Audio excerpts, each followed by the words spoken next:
这一片万物有灵的雪域高原，哺育着吐蕃、吐谷浑、党项等诸多部族。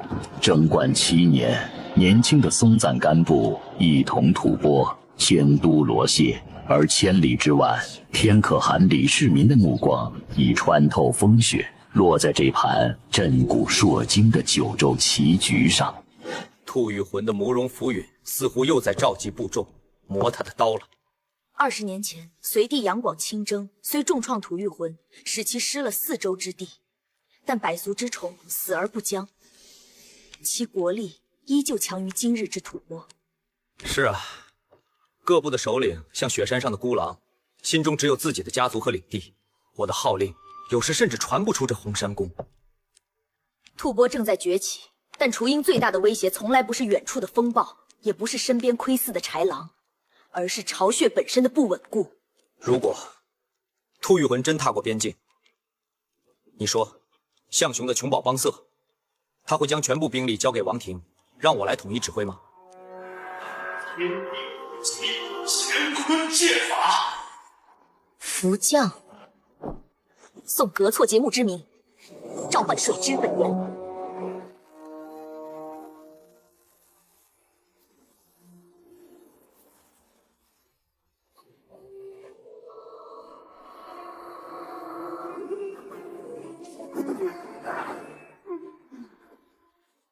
动呀，念伯木之名，唤火之纯焰。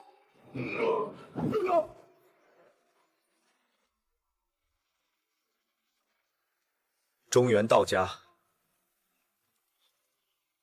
福将。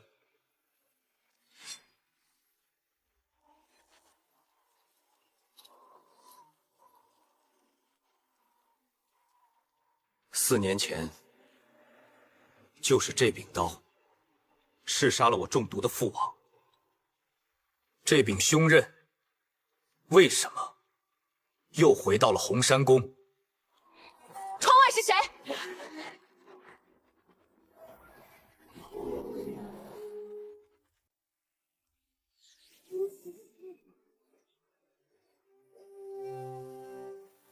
纸人福将，中原道术，时隔多年，竟在罗歇再见。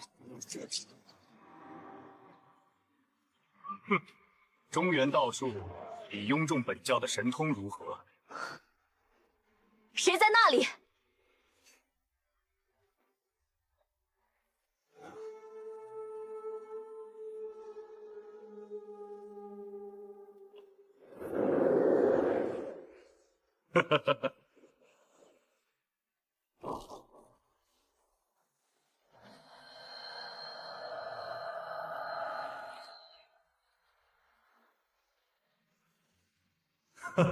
你是末代象雄王族旁支，幼年被送入本教最高学府穹窿银城，为圣使女修大圆满心术。马念佛母。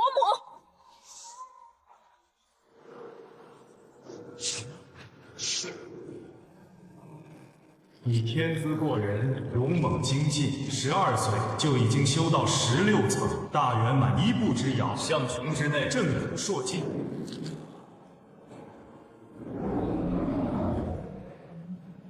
象雄渡国的雍中13念神咒，果然无比狂放，如野马奔腾。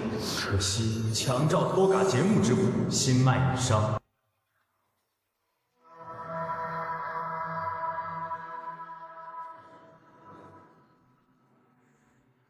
4年前，象雄灭于松赞干布之手，你为了家族被迫效忠赞王，修行也再无寸进寸进。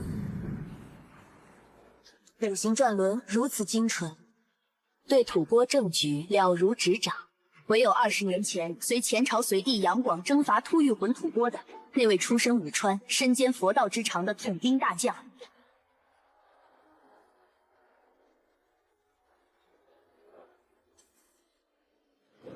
以圣女之身，是灭国仇敌。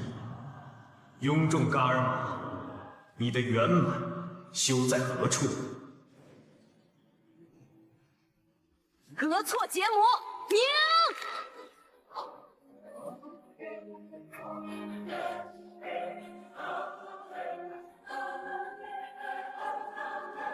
宇文述已死了10多年，你声音如此年轻，让我来看看你究竟是谁。天地无极，乾坤借法。达尔玛，所以替你亏得天机，必死于自身格错劫母神通之下。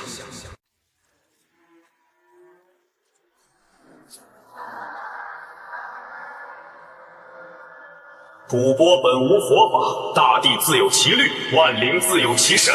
你历尽艰辛，将此异域之种种入血域，究竟为何？是为超度众生，还是为松赞干部的王权添一柄称量人心的心尺？足下此问，犹如问为何要向暗室献灯烛。吐蕃有灵性亦须指引，血域有法，万法终归无常。佛法所传，并非取代本教敬天畏地之心，而是为众生苦厄指明一条解脱轮回、抵达究竟安乐之路。此路艰难，却值得。值得。你引入的学说挑战千年传统，激起本佛之争，让本该共同抵御外敌的部族心生间隙。这份代价，法师可曾仔细称量？你所求的安乐，是彼岸虚幻，还是此间权力的实相？冲突并非法义本身，源于知见未开。佛法如水，不惧涓滴，亦能涤荡污浊；如山，不惧微尘，亦能成就崇高。我深信，智慧终将照亮纷争，让吐蕃大地不仅拥有强盛的王朝，更拥有安顿每个灵魂的慈悲与智慧。此志，万死不移。好一个万死不移！法师的信念如这雪山般稳固，却不知能否经得起世间最锋利的风。天地无极，乾坤借法。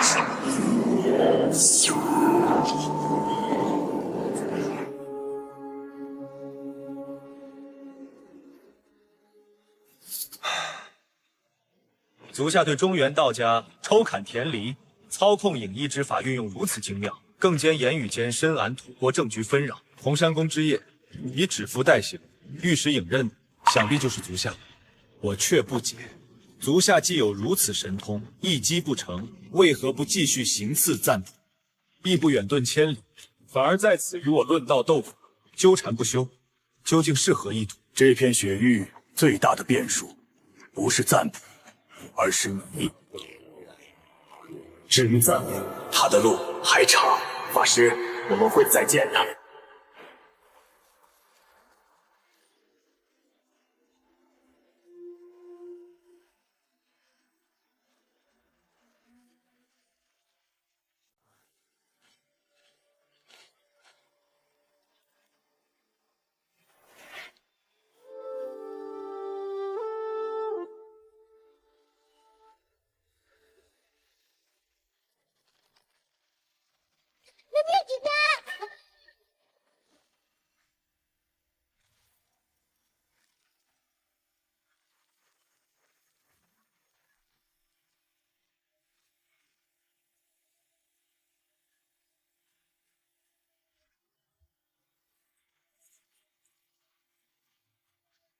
法师，为何执着堆砌这些石头？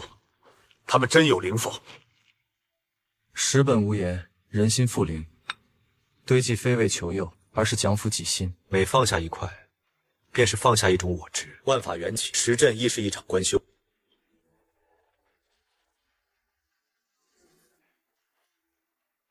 既求无执，何惧散乱？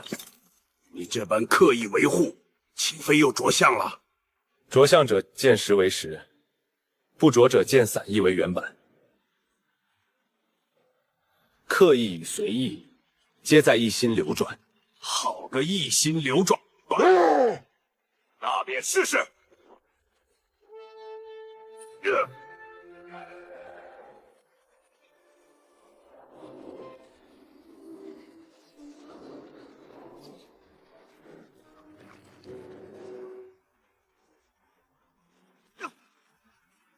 等的就是你！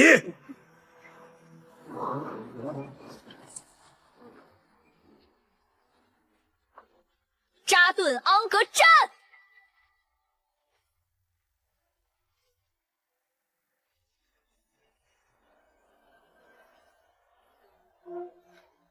好算计！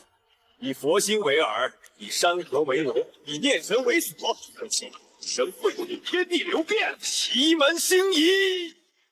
长行遁影，如鬼如魅，难缠。五行遁法精妙，需光耀其形，方能破隐。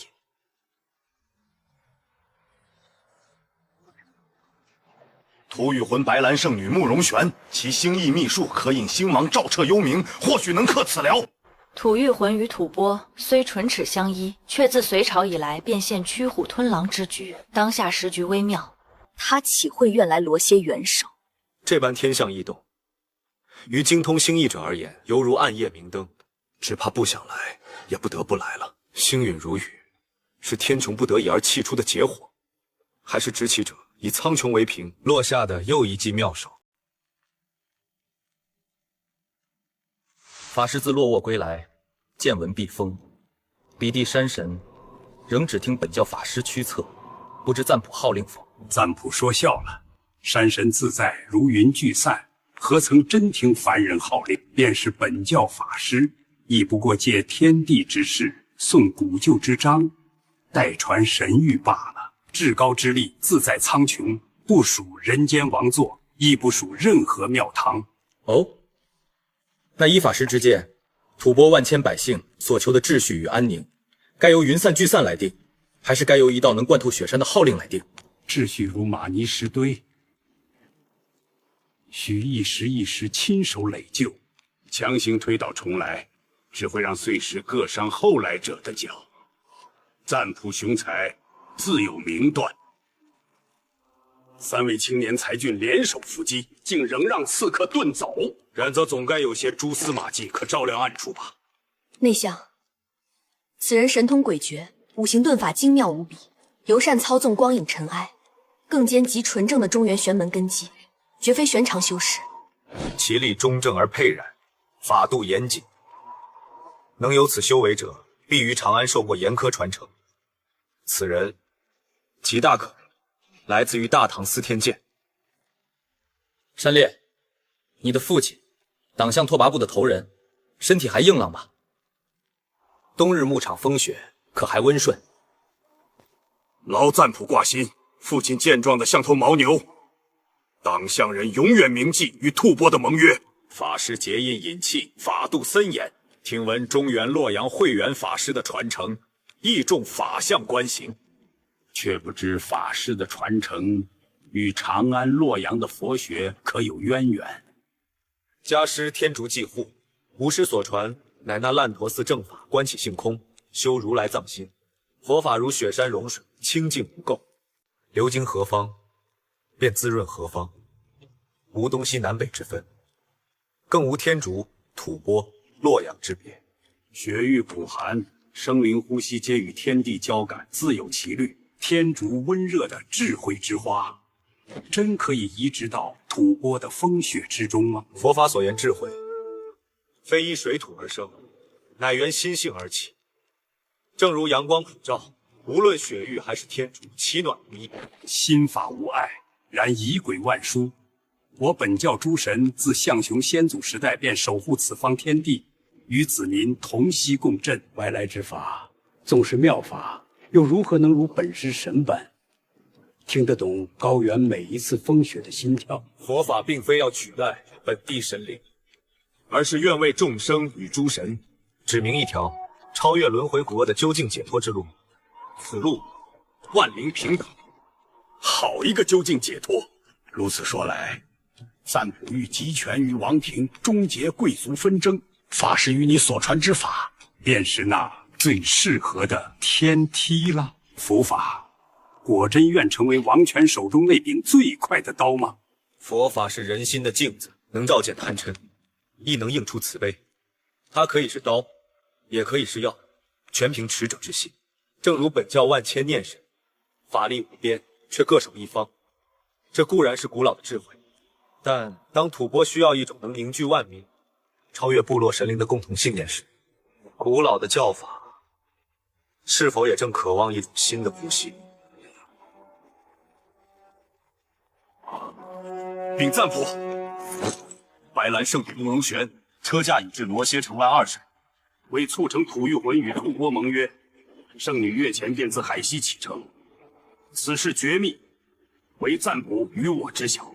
绝密行程，今晨火流星，他来得如此恰好。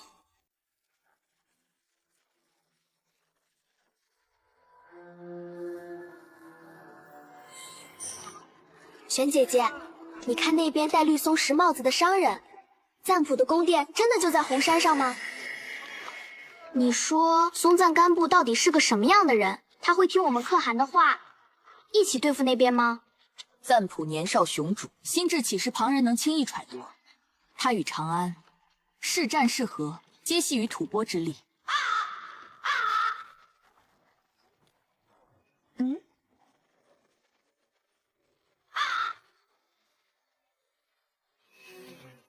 婴儿，立刻下车，传令车队寻一处僻静巷口暂停，所有人退守10丈之外，不得靠近马车。啊，这都到罗歇城门口了，谁还敢？哦，知道了。松赞干布身下坐着的可不是黄金宝座，而是一群活火山。天知道今天是哪一座要喷发。可姐姐，你不就是能算尽天机的天吗？天？谁敢说自己是天呢？白兰圣女好大名头，可惜你此行绝非为盟约讲和。吐谷浑王命你暗中联络的，是那些对松赞干布集权新政不满的贵族吧？颠覆战俘，搅乱吐蕃，才是你真意。好厉害的指控！阁下何不直接去红山宫对赞普直言，看看他是信你，还是信我带着诚意的使者？说，他的臣属里想让他坐不稳这位置，难道还少？这恐怕不是什么新鲜事。巧言令色，兴义秘术，推测国运，干涉民事，逆天之举，留你不得。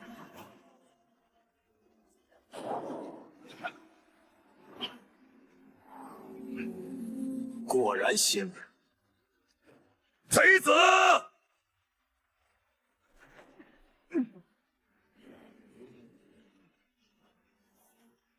哼，贼子！本官乃大唐司天监丞李元正。想不到这吐蕃边处，竟真有能窥探天机，并能挡我法术之人。兴义之术，终究要借天地清明之气，可惜了。吐谷浑白兰部圣女慕容玄奉我王之命，特来罗歇恭贺赞普即位。愿献上盟约与友谊，共筑边境安宁。诸位，请观。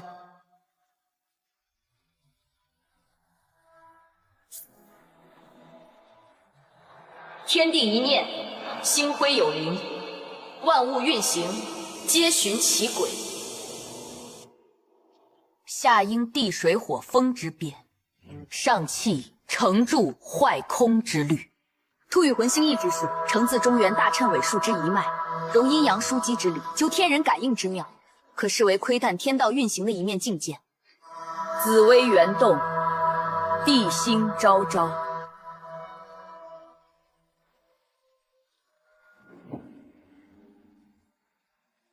此乃赞普圣心，照临吐蕃，光耀四方。圣女神通广大，却为何这星图之中，独独不见您自己的命星？观星者不观己，此乃星义第一禁忌。命运之河湍急，若沉溺于观想自身漩涡，必遭反噬，神智将永坠无光深渊，万劫不复。星轨交织，因果自现。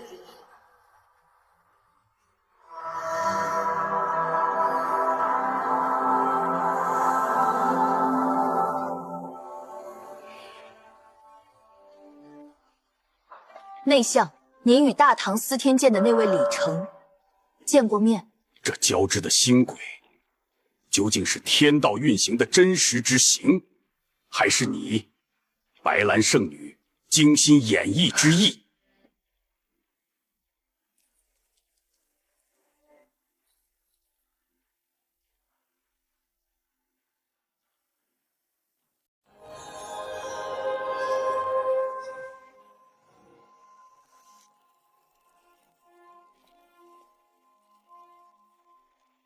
赞普兄长。一别数年，白兰圣女真像是杨卓拥错湖边的格桑花，越发美丽动人了。内相，人心或许难测，但星轨亘古不变。白兰圣女或许会说谎，但星辰不会。诺布桑波内相与赞普兄长一同长大，情谊如同雅鲁藏布江的源头之水，纯净而绵长。诺布桑波，你并没有任何过错，起来吧。大唐司天监丞李元正，他方才见过内相，也见过我。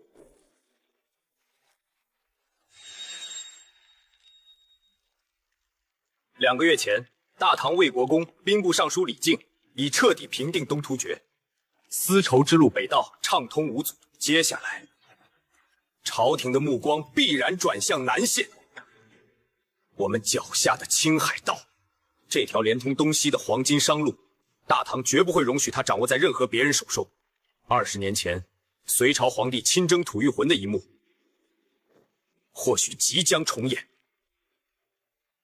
李元正给我带来的，此前是弑杀我父王的凶刃，方才是大唐皇帝御赐忠臣的横刀。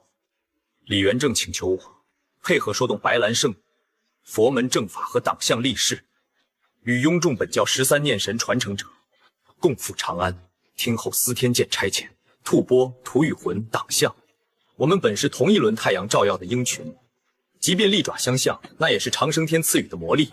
草原儿女的争斗，该为了牧草的丰饶、河水的枯竭，或是云朵投下的阴影，但绝不容许有人躲在长安的宫殿里，用我们的血浇灌他们的花园。我身为吐蕃赞普，对盟友当以赤诚相待，对值得尊敬的敌人，亦不屑以阴谋取胜。今日，我将真相如白毛牛尾浮尘般尽数展现。前路是鹰敌伴舞的盛宴，或是刀剑相向的沙场，俱由诸君自行抉择。我是季护，入死关前留业于我。长安月下听龙吟，佛奔双生破劫尘。这局棋，大唐的执棋人想必就是司天监李淳风。我自然要去会一会这位大唐第一天人。20年前，隋朝皇帝没能碾碎的种子，只有长安的天可汗才能催生他的新芽。既然如此，这一次长安之行意义非凡。诺布桑波、梅路赤马伦，我要你们2人率领使团，代表吐蕃向天可汗陛下恳请迎娶唐朝公主。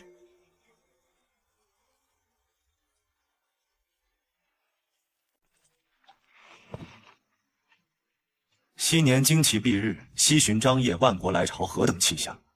可惜画工拙劣，画不出当年万一。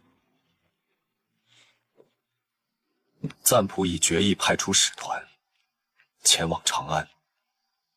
哦，终究是决定了。使团都有谁？内相诺布桑波领队，赞普的妹妹梅卢赤马伦代表王室，那位白兰圣女大概是为了镇住场面。还有噶尔玛、释迦云丹、拓跋山列，以及我。阵容鼎盛啊！恭喜怀京兄，终于可以重回长安了。当年国子监里那几位同窗，若是见到你，不知该有多惊喜。云中兄，闲话少叙，朝廷真的已经彻底灭了突厥。魏国公用兵，向来不留余地。那下一步是不是就轮到吐谷浑了？我们还要忍那个慕容浮云多久？快了，青海道绝不会是吐谷浑的囊中之物，这一点你心里很清楚。若是朝廷真灭了吐谷浑，我们慕容家届时该如何自处？你们家？哼，最不该担心的就是你们。你们家早在前朝时就赐姓杨了。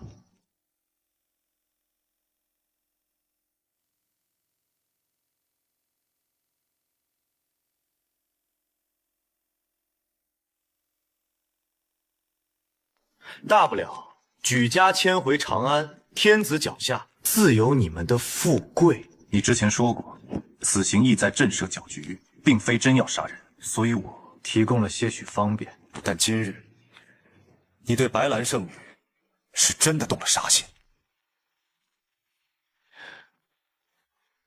不错，莫荣玄，他精通的星羿秘术，窥测天机，干涉国运，于我所成之道，乃是天生宿敌。凡通晓阴阳，善改星轨，妄言谶纬者，皆为朝廷大忌。眼下虽不能杀他，迟早必除之而后快。你今天似乎吃了暗亏，没有大碍吧？那个慕容玄，你真不是他的敌手。孰高孰低，等到了长安，你自然知晓。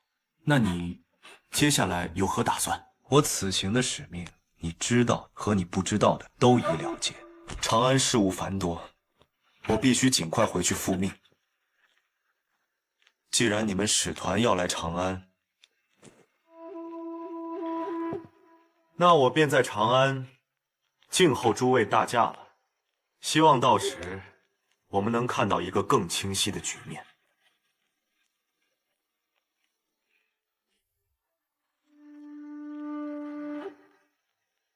此刀乃陛下赐予慕容家之物，无上荣耀，好自为之。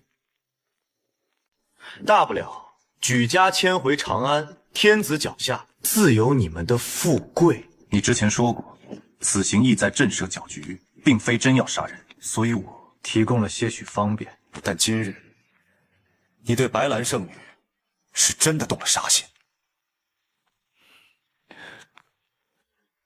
不错，莫荣玄，他精通的星羿秘术，窥测天机，干涉国运，于我所成之道，乃是天生宿敌。凡通晓阴阳，善改星轨，妄言谶纬者，皆为朝廷大忌。眼下虽不能杀他，迟早必除之而后快。你今天似乎吃了暗亏，没有大碍吧？那个慕容玄，你真不是他的敌手。孰高孰低，等到了长安，你自然知晓。那你接下来有何打算？我此行的使命，你知道和你不知道的都已了解。长安事务繁多，我必须尽快回去复命。既然你们使团要来长安，那我便在长安静候诸位大驾了。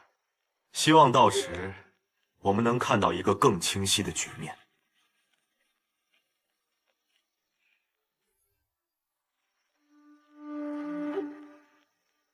此刀乃陛下赐予慕容家之物，无上荣耀，好自为之。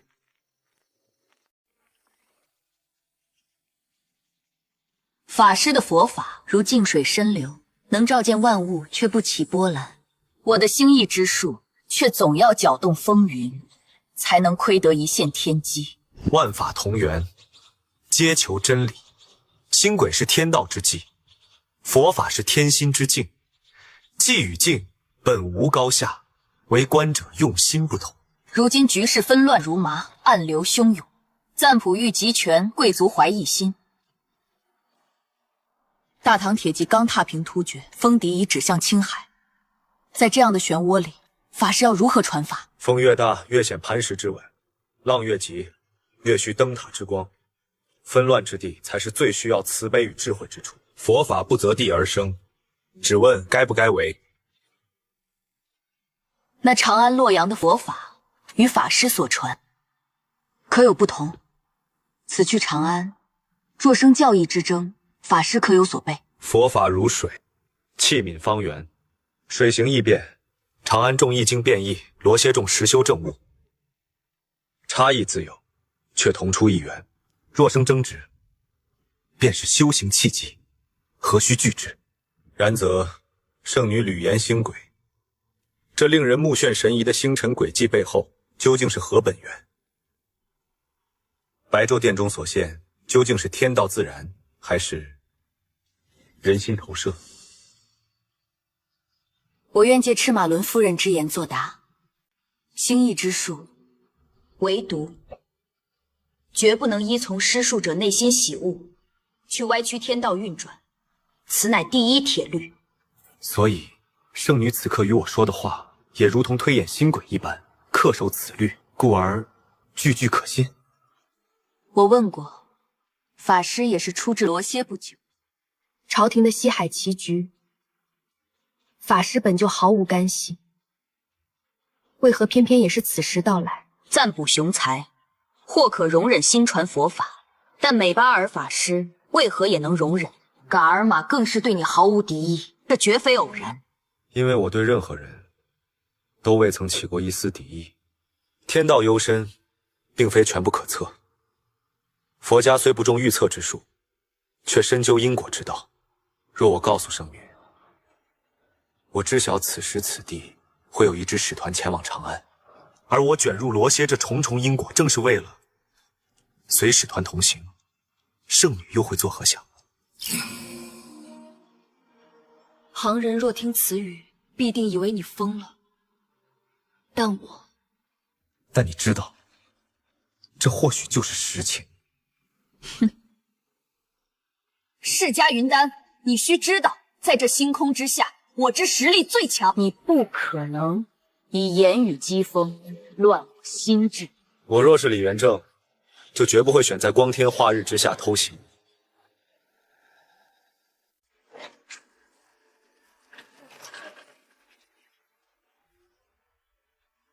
此去长安，非为求亲，乃为求存。是马伦，我的妹妹，水滴要回到马旁雍措，石头要回到朗日神山。无论长安如何繁华，高原的风永远等着为你指引归途。此去长安，望诸位以结火淬金刚之魄，以棋局炼通天之志。待归来时，我要看见高原的雄鹰爪尖抓着长安的云霞。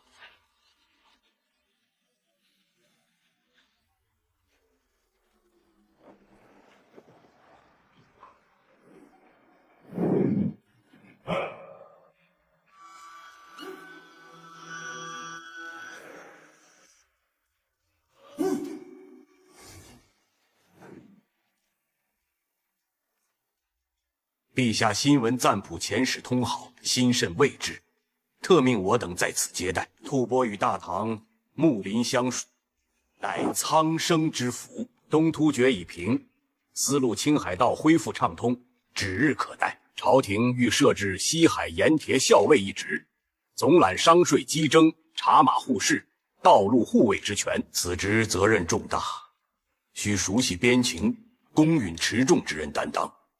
至于贵使奏闻，前番在罗歇有自称我大唐司天监丞李元正者，行刺赞普之逆举。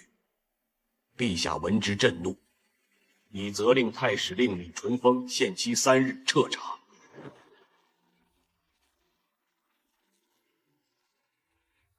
此物乃那日伏击刺客时从其施法残迹中所得，或可供太史令参考。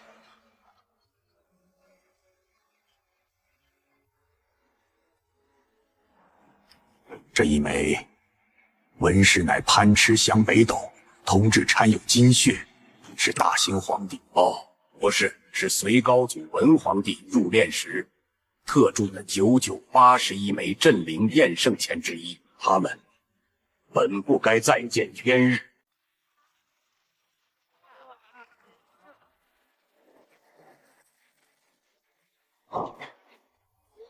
确实如你们二人所料，如今又该如何是好？我们之所以来，是因为长安本就在这里，它就是世上最大一面无定之镜，等着我们来投影下各自心魔。美巴尔以大法师之名，命我去司天监取回20年前失落在隋朝西征大军的10万星石术。你怎么想？我不知道，听闻此书力量诡谲，只怕是不祥之物。心若不遇，姻缘不聚，那便不要去，或者请白兰圣女看一看，究竟是什么天命在搅动这潭深水。天命遥不可知，星途在此地更显混沌，我才是那最迷惘之人。哦，一路上我反复推演，看到了无数星图流转和预兆，大多的指向都是一个地方。司天监，长安的无漏寺。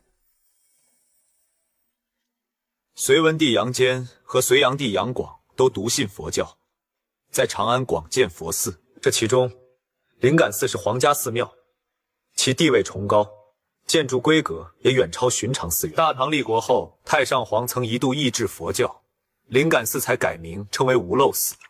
一转眼快20年过去，想必已经衰败不堪了吧？你们就是被长安的气象吓住了，堵在车里嘀嘀咕咕。要我说，已入虎穴，难道还要畏首畏尾？管他什么司天监无漏寺，闯一闯再说。是战是和，有了筹码才好说话。确实，一味坐等，只会被各方算计致死。见相非相，方见真实。宇文士集和房玄龄必定加强戒备，李淳风、李元正也在暗中窥探，我等寸步难行。今天见有大唐第一天人镇守，无漏寺荒废已久，夜深人静时，或许会有香客祈福，心诚则灵，不是吗？杜公就葬在那里，党项人可得去祭拜一番。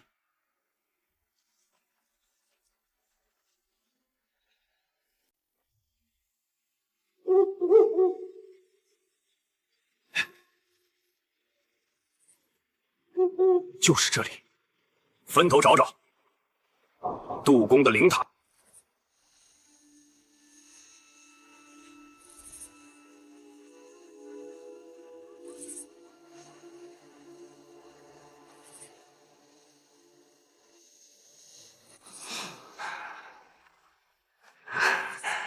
拿到了。党项部的拓跋王子，这夜深人静，在无漏寺塔林拿到什么了？回禀宇文都督，找到了火折子，正与党项李杰为杜公上炷香，以表敬仰。哦，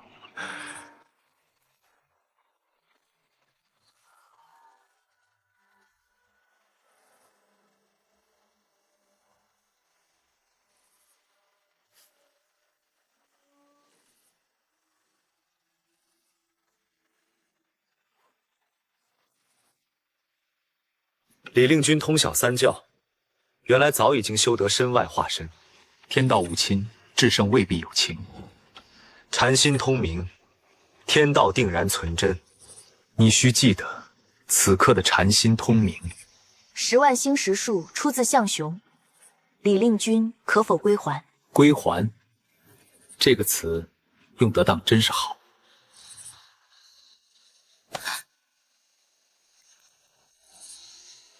不过是前朝的因果，大隋的余晖，以及宇文家的执念。你可在此修习，1个时辰便能初窥门径。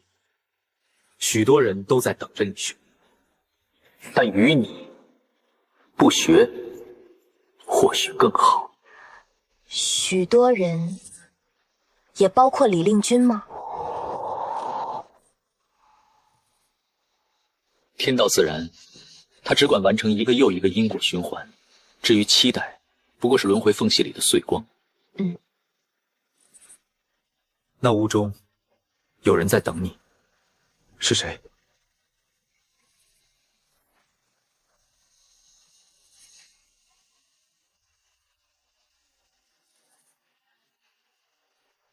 静光流转，万象纷呈。你能看到谁，便取决于你心中装着谁，又或是谁在等待着召见你。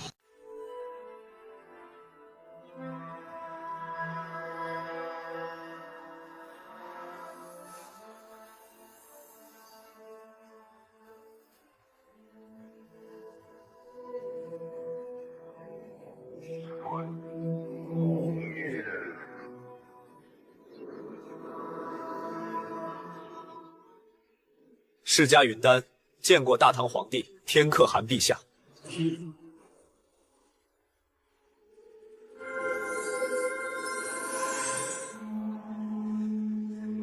朕年少时曾患重疾，太上皇忧心如焚，亲赴楼观台祈福，更于中山山见为子祈疾碑。碑文有云：“愿以朕之灵，亦无儿一计之寿。”此事刻在碑上，也刻在朕心里。后来朕有了承乾、青阙，更懂了为人父母者对子女之深爱，和那颗甘愿以身代寿、以命换命的诚心。朕既受天命，承天可汗之尊，统御四海，吐蕃、吐谷浑、党项乃至西域诸国，皆是朕之赤子。朕便有为人君父之责，护其生息，导其相化。陛下胸怀如海，责备万方，然则东突厥王庭今安在在？朕所灭者，竭力之权柄于野心，而非突厥之生民。自此，其民便是大唐子民，共享丝路繁华，安居乐业。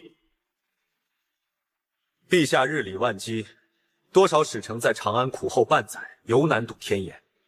今日竟劳天可汗亲厚，想必绝非因好奇世家云丹这4字而来。李淳风曾向朕提及，请今夜会有2个选择，或赴无漏寺，或来观星台。倒是巧了，朕今日亦有2个选择，或来见卿，或去召见侯君集。这位常胜将军对吐蕃可是摩拳擦掌许久了。陛下一念之人，便是万年生息。与其无尽厮杀，仇恨因袭，朕更愿见佛法智慧如这世中星光，普照学域，化导众生。此亦是先师继护之宏愿。那就说与朕听。20年前，朕在长安化度寺见过的那个天竺僧继护，他是谁？140年前，在洛阳与北魏孝文皇帝的释法的云丹，又是谁？继护是云丹的学长，亦是云丹此事之根基，还将是云丹后世之弟子。此名如舟，渡者无穷；此心如灯，星火相传。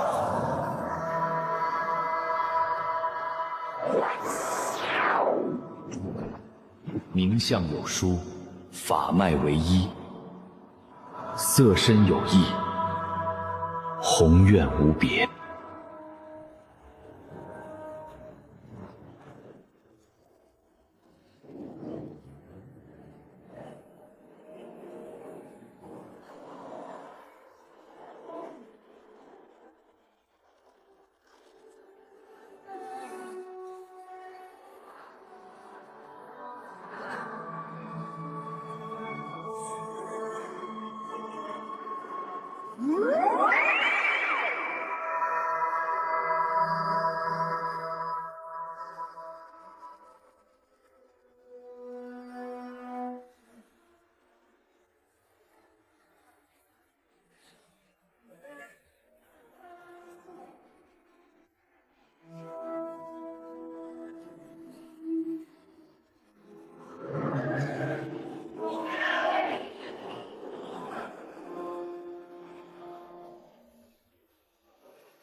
人心总是贪求，得到了力量，便又想掌控命运，最终不过是给自己套上沉重的枷锁。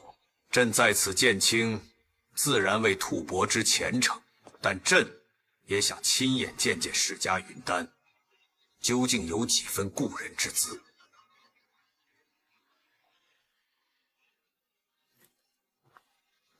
陛下所见之皮囊，不过因果轮回中耦合之象。10万星石树既已回归吐蕃，便是天意。你们可以去无漏寺了，那里有你想找的答案，也有朕想了结的因果。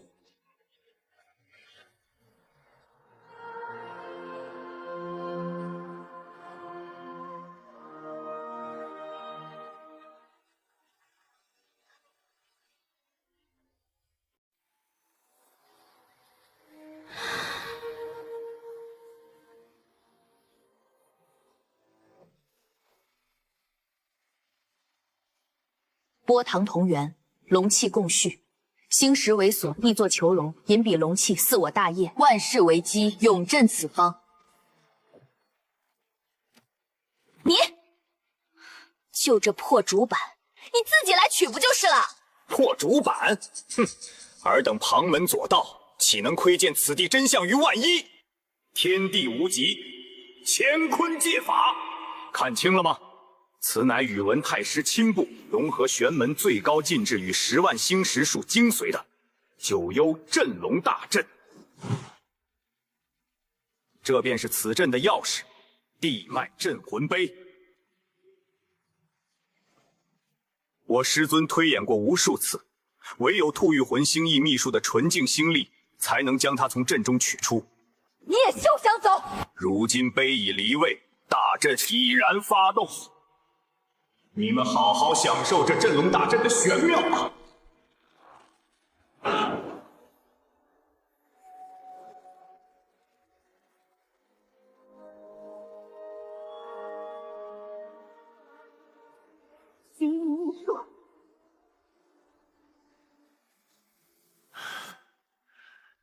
多劫帕姆。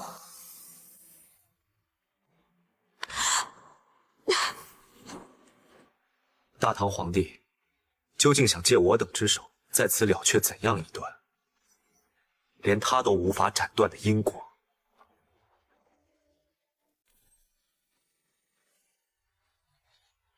我们需要打开它，用10万星石术，在此无尽黑暗召唤光芒女王。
这龙脉气运究竟该归属于谁？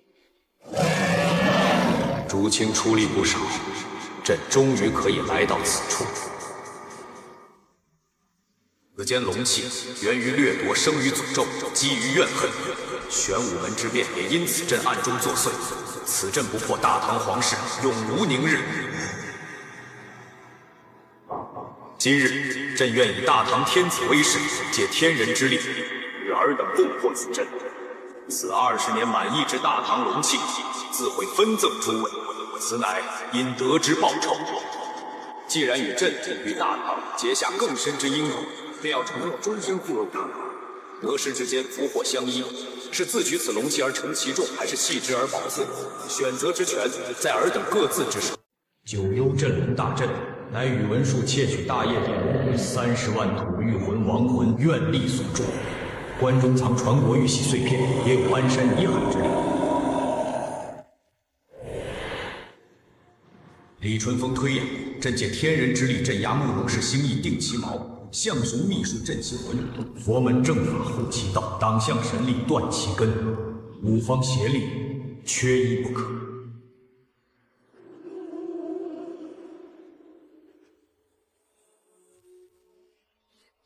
星耀定锚，我可一试。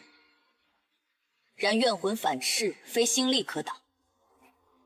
10万星石术需以心血为引，过后我神魂俱损，3炷香内形同废人。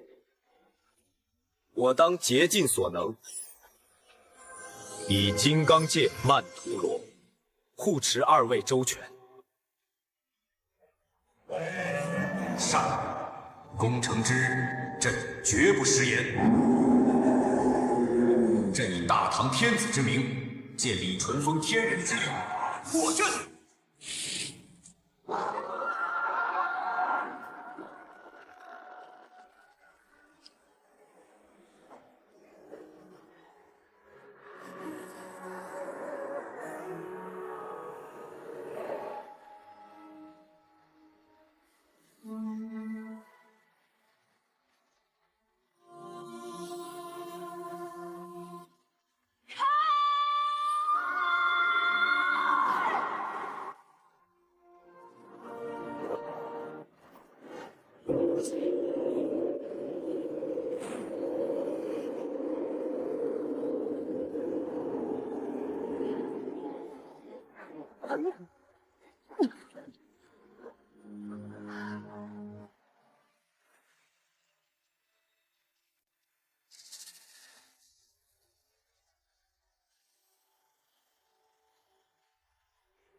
燃成星星！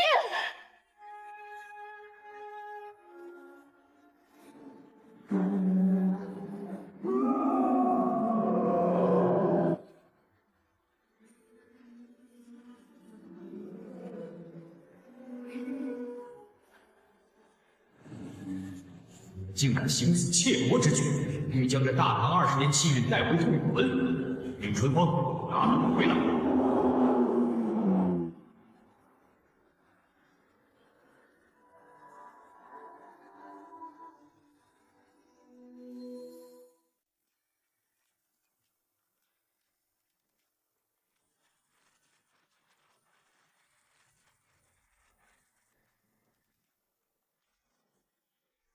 吐玉魂若得此20年龙气，不止恢复100年国运，河西战火也势必重燃。雪域高原怕也要被这狼烟浸染。释迦法师，这便是你东行所传的佛法？生灵涂炭的因果可能超度。陛下，我等履约破阵，未藏私心。然慕容玄之星意秘术早已超脱凡俗推演，此等玄机，非我所能尽察。陛下不曾食言，我2人亦不曾吸纳龙气。此间因果暂了，当归吐蕃从长计议。此阵终究是破了，但是你总不会以为大业帝的手段大随举国之力，宇文述30年不止，仅此而已吧？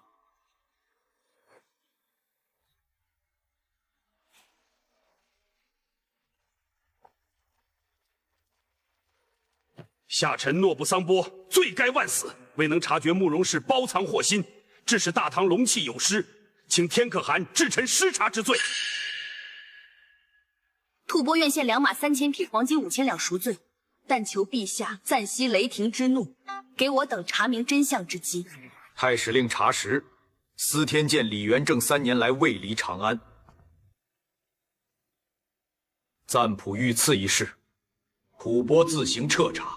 和亲之事暂缓。西海盐铁校尉一职，暂由古夺路兼任，待擒回逆贼后另行定夺。请天可汗福允。赤马伦愿驻留长安3年，研习中土文化，或可为吐蕃承担这番因果。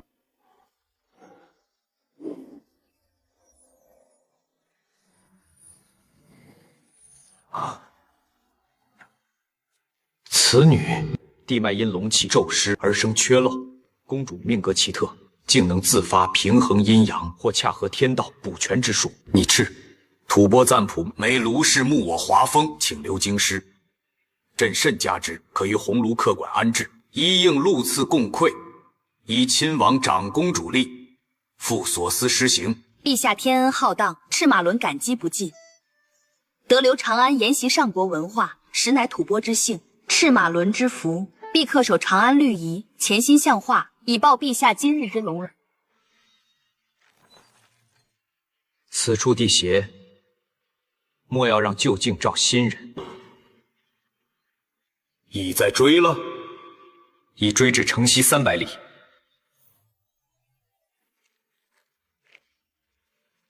我二人与此事因果纠缠，请允前往追索。法师与圣女且去，我自当率使团返城，静候佳音。然暂不严令在先，无论如何，绝不可与大唐为敌，切记，切记。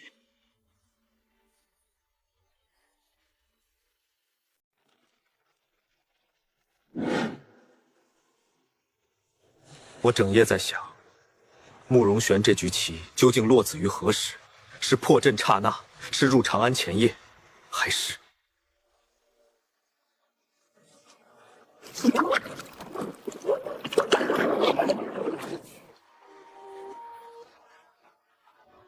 早在罗歇时，他已能看见今日。或许更早。他在同时下3盘棋，过去棋改变因，现在棋操纵果，未来棋在等我们也躬身入局。预知未来者，究竟是走向既定终点，还是会创造新的未来？就像明知河水必向东流，仍可攫取改道，即便最终汇入同一片海洋，沿途灌溉的农田却已不同。慕容玄改的不是结局，是因果链条的纹路。每一道新纹路都是他刻在世间的业力经纬。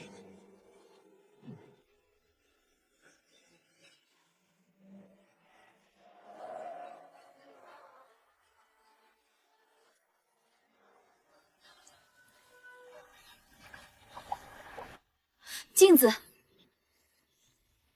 无漏寺破阵，此这阵眼仍旧有因果流转。陛下也说，大隋的手段断然不会如此简单。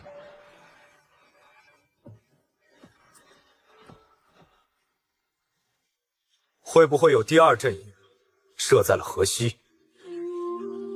河西，那个阵眼就是无漏寺大阵的镜中之象。如果有第2阵眼在河西4郡，比如隋朝末年，大唐在太原起兵时，当今天可汗的爵位是敦煌公。敦煌，所以慕容玄故意引李淳风西追，会不会是因为只有天人之力才能打开被封印的第2阵眼？这个阵眼本就是天可汗所不愿破除的。慕容玄啊，慕容玄，你究竟能看到多远的事情？我们的猜想又究竟对还是不对？我却想的不同。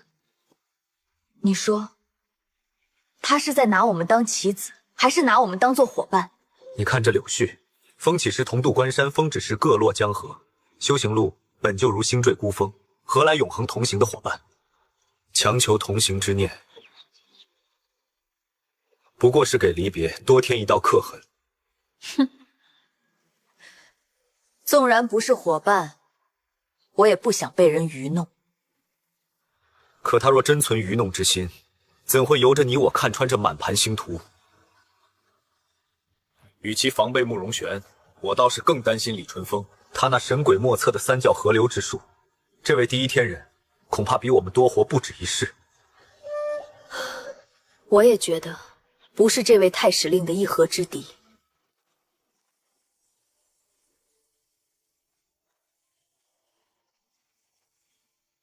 送行者也当有人相送才是。公主，真要留在长安3年吗？昨夜不明所以，也不知道怎么就殃及了公主。公主没有大碍吧？你们还记得离开罗歇时，赞普兄长山口送行时对我说的那几句话吗？水滴要回到圣湖，石块会回到圣山，可他知道长安才是我要归去的神山圣湖呀。慕容玄与拓跋山列借无漏寺秘境于帝王怒使之下盗走大唐20载国运，二人事先立约，均分造化，或是败露。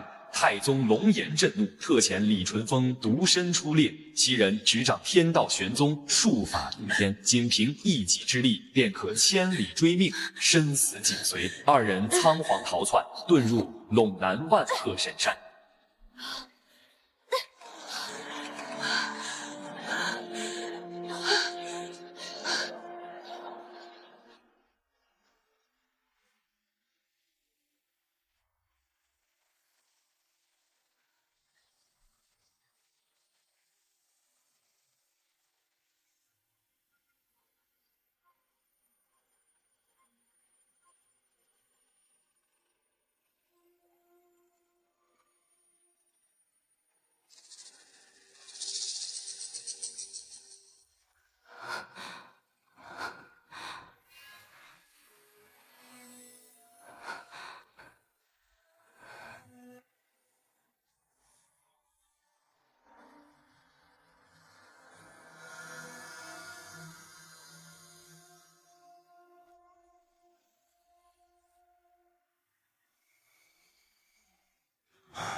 20年气运，1加1半。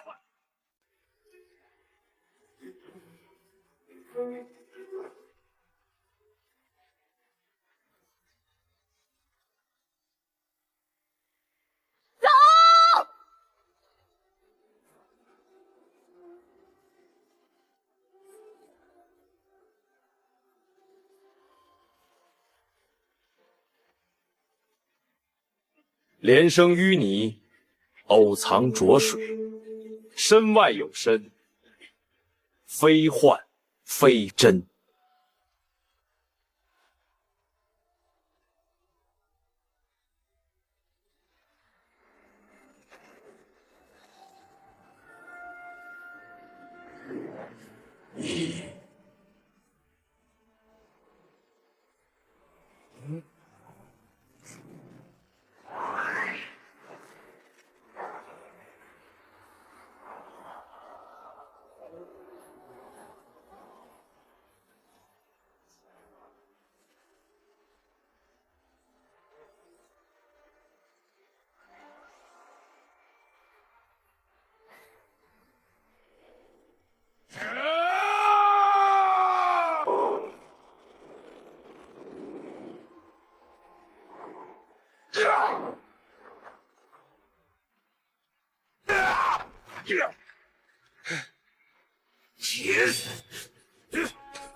修心不修真，真在星光里。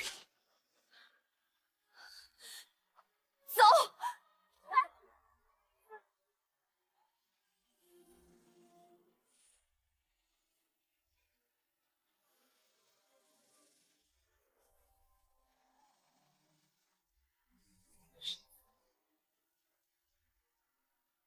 性命无虞，也没走远。不要跟得太紧。阿姐，你终于来了，人家都在这里等了你3天了，怎么这么狼狈？跟你说，你也不知道，李淳风在追杀我们。李淳风，我还是知道的。婴儿，你先拿好。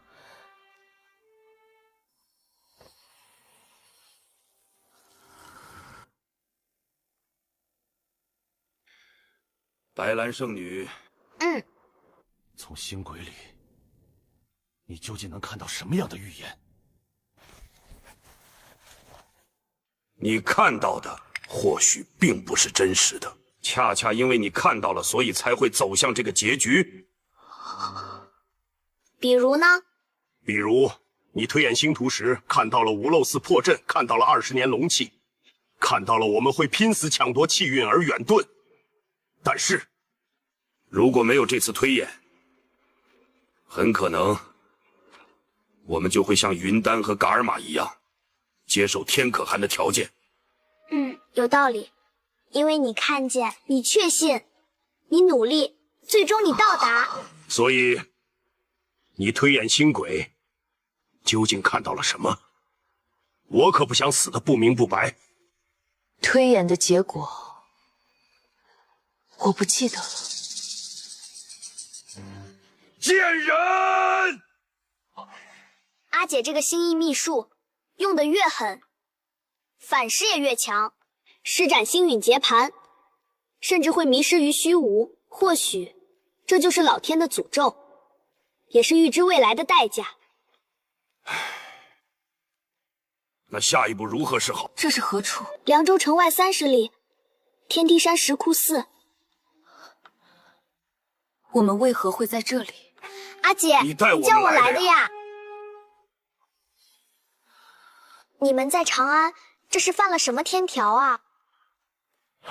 一时糊涂。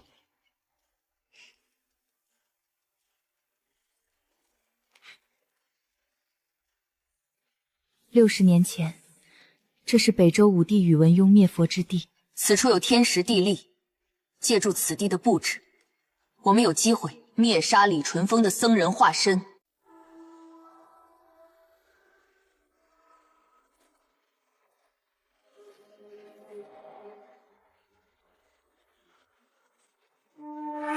引小僧来此灭佛之地，是要不死不休了？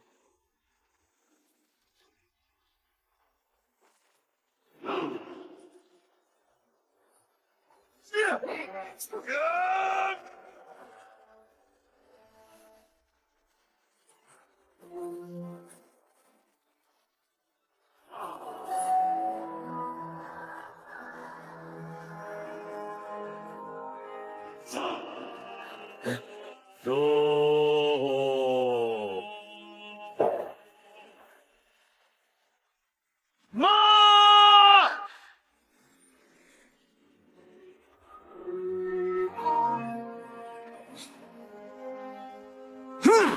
党项英魂，助我！就是此刻，己所不欲，勿施于人。是。三人行行，必有我师。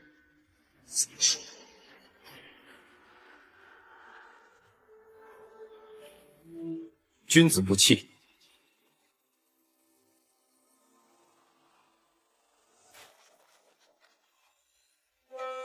二位小友得饶人处，且饶人。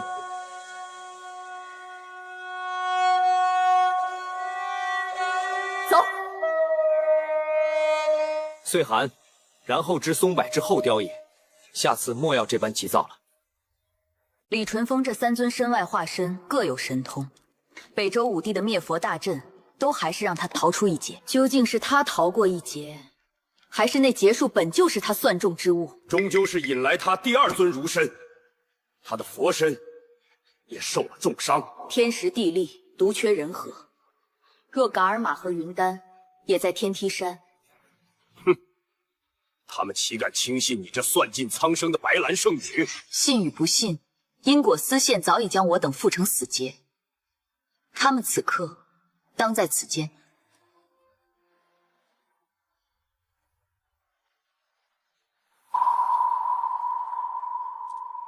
你的星翼秘术究竟能窥见几分真谛？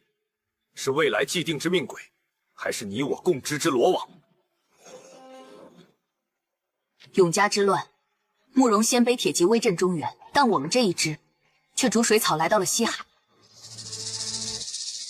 300年，我们成了西海儿女，日出牧羊，星落为火，悠然自得。既得桃花源，为何重返修罗场？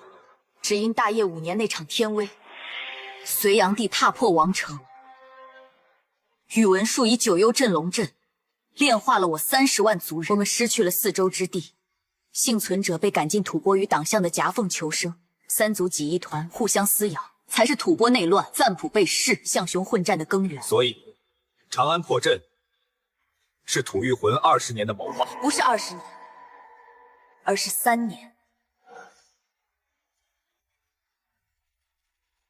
3年前，我的姐姐前任白兰圣女在西海的星辉下，以最高神通完成了一次震古烁今的星图推演。她窥见的未来是吐谷浑必亡于波唐会盟之日。你费尽心机，只为阻挠大唐和吐蕃会盟，白衣苍狗，浮云变幻，今日仇敌，明朝知己，一时一地之恩怨，又怎么能阻挡天下大事？我们要做的是一场让李世民和松赞干布都深信天命在我的大戏。只可惜人算不如天算，长安的谋划终究差了那最后一步。如此说来，强夺陇器并非初衷，终究是我们算错了2位人间至尊。有赞普的赤诚如雪域骄阳，天可汗的胸襟似瀚海汪洋。原以为高超的帝王心术，竟变得不值一神。此话怎讲？人终究难以想象从未见过之风景。踏入红山宫前，我怎能相信世上真有君王愿对敌国使臣和盘托出阴谋？当他展现出那样的气度，我们那些足以操控寻常君王的谋划，足够挑动骄傲、猜忌、敌对、愤怒的算计，便如春雪欲扬，消融的可笑又可怜。所以当我与噶尔玛安然离开司天监，反而修为精进时，天可汗竟能容忍你们在长安悟道，这等气度让我惊悸。直到镇龙大阵现世，我才窥见他唯一的执念。他不介意敌国崛起，他在意的是万民心中对天命所归的信仰。此物伤不得人，却能诛心。若民心未服于虚幻图腾，才是真正的江山动荡。你早知道是镜花水月，还骗我以命相搏。大衍之术50，其用40有9。看不穿未来，但我确信此物便是那遁去的，赌他能在这盘死局里撞出一线新天。众生皆困于自认的真相，我们要破的从来不是阵，是人心求荣。我是说，诸位说了这许多真相，不过都是你们眼中的真相。可曾想过，那位追了3000里的李淳风，他认定的真相又是什么？我不善其道，却常观棋局。黑子白子厮杀如何惨烈，却终是困于同一张棋盘，脱不开纵横17道经纬。我愿传法雪域，向雄灭国，吐谷浑逆天改命，党项委曲求全，乃至2朝皇帝经略西海，李淳风万里追讨，不过都是中原强大王朝与边疆诸族100年的巨响。李淳风眼中的真相，无非是护持大唐国运，如护持风中长明灯。我等在他眼中，不过是试图扑灭灯火的夜蛾，但杀尽飞蛾，岂能换来永昼？大唐真正的得失，在于能否将这张困死众生的棋盘，化作共化锦绣的织机？天视自我人视，天听自我人听。尔等能跳出棋局观大事，已得3分圣贤真位。可惜啊，可惜！君子喻于义，小人喻于利。尔等谋算尽在利害，却未见陛下要的不是利，是万物并育而不相害的大义。君子有3位：为天命，为大人，为圣人之也。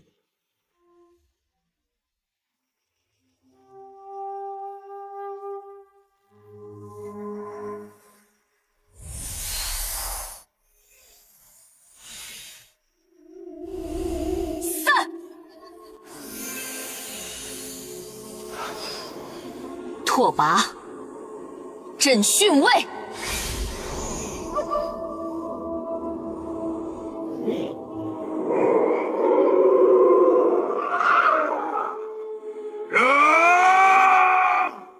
敬鬼神而远之。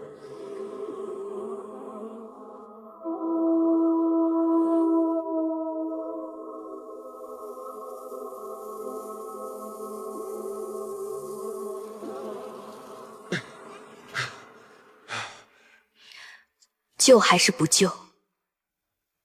你在顾忌什么？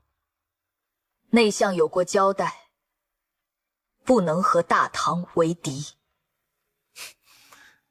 我不过是头野牦牛，内相管不着我。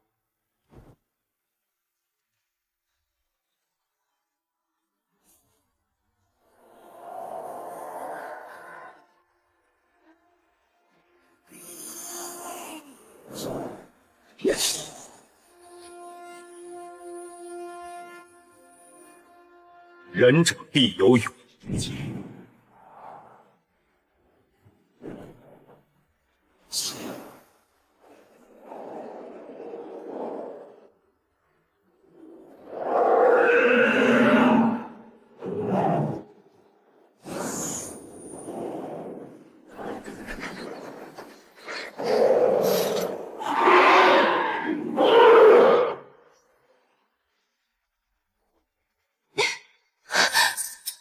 六合之外，存而不论。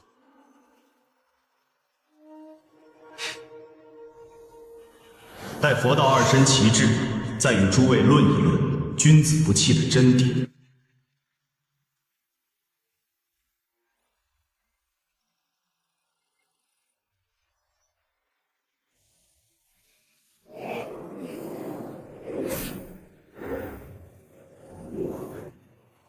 心所已松，汉帝的龙气终于再次与雪域的星轨交汇了吗？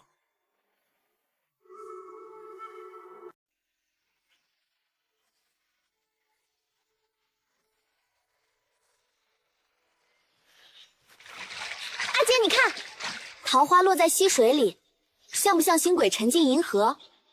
若真是星轨道好了，至少能看清前路通向何方。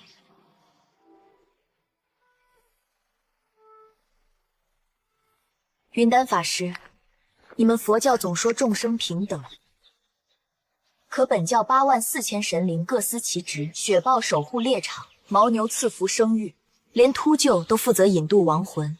天地自有秩序，凭什么要用诸法皆空来抹平？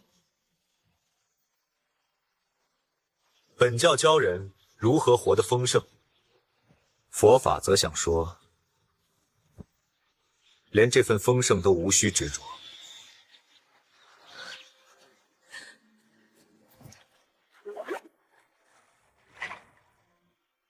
你停顿的并非修为，是象雄国破那日冻结的时光。你心湖里深埋的，是你不敢揭开的无常。佛陀不是要你遗忘，是要你醒悟直面无常的勇气。勇气？如何能来自电与香火中的说教？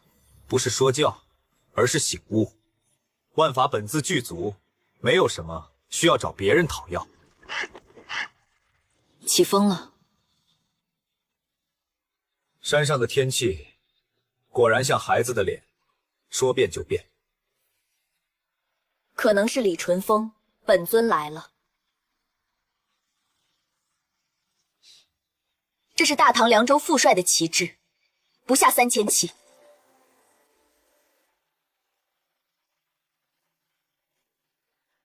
把玉玺拿给我！疼，拓跋山烈，你捏疼我了。2条龙器为何只剩1条？拓跋山烈，你想干什么？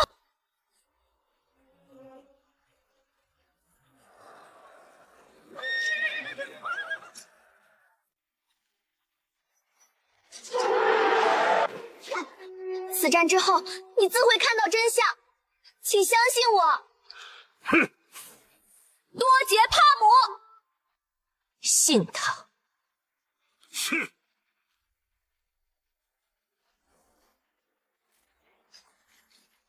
不可能，星轨尽断。大雄，绝卦！究竟是何征兆？星坠天青，九死一生，不是九死一生，卦象焚城，十死无生。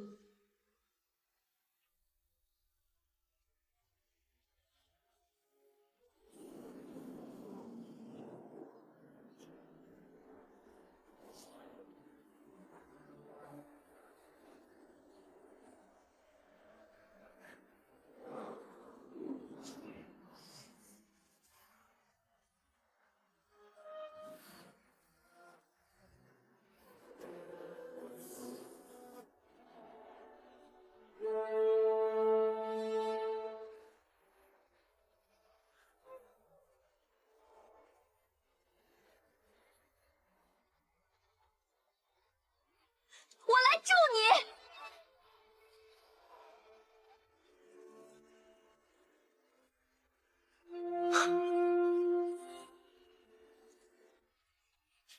念青螳螂，雪山之子听诏。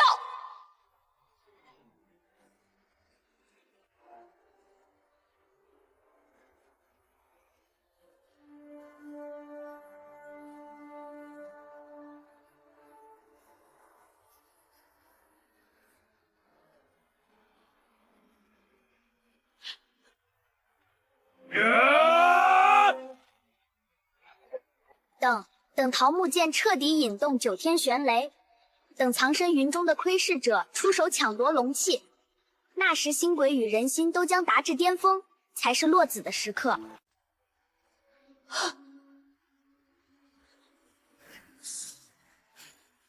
天崩地彻，道法乾坤。念青螳螂，马头明王。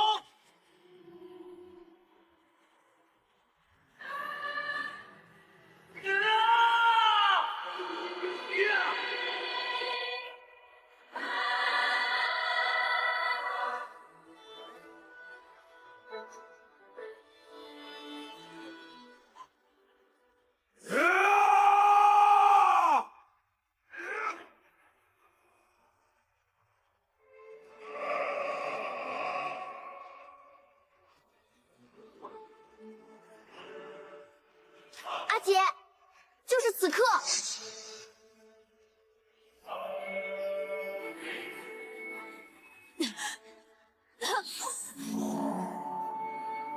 还不够，我来助你。你觉醒了。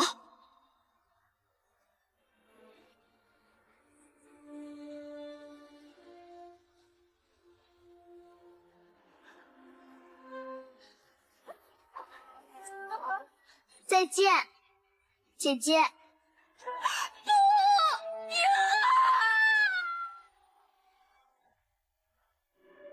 天地无极，乾坤借法。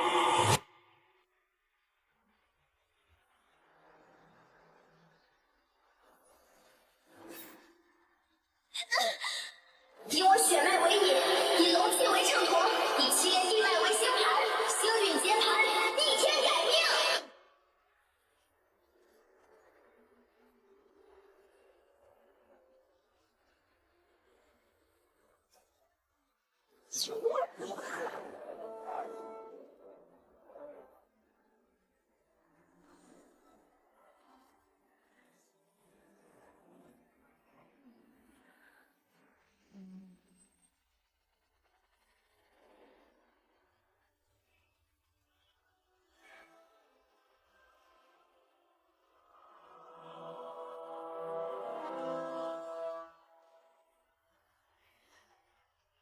不可能！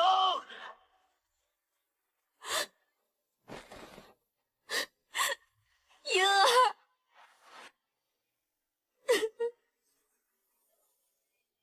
这就是星翼秘术的终极神童。阿姐，今年的落花，明年还会回来吗？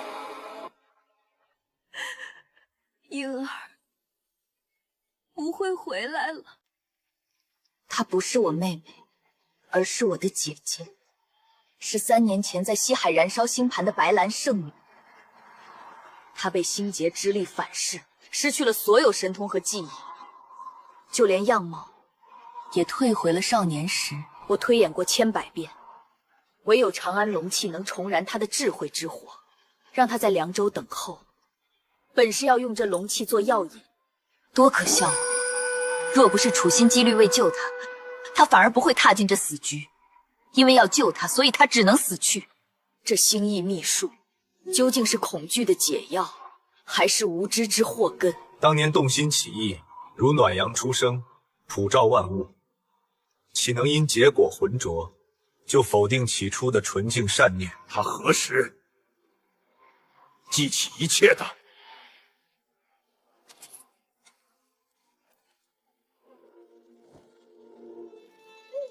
应该是凉州城外。他渐渐恢复了记忆和神通，也看到了今天的死局，所以吞服了一半龙气，施展出了星陨劫盘。我竟怀疑他。他不能提前说破天机，自然也不会责怪你。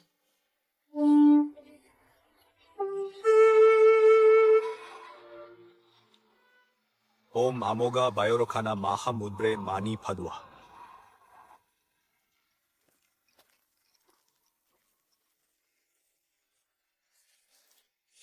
一只代向熊故国，一只替本教万灵，一只替说不出口的敬意。逝者已矣，倒是这刚显露的大神通，不知道会怎么惊动大唐朝廷和皇帝陛下。白兰圣女的安全，只怕如今比吐玉魂的国运还要岌岌可危兮。或许这就是上天的意志，这一趟因果要营造的究极情势，一切只是开始。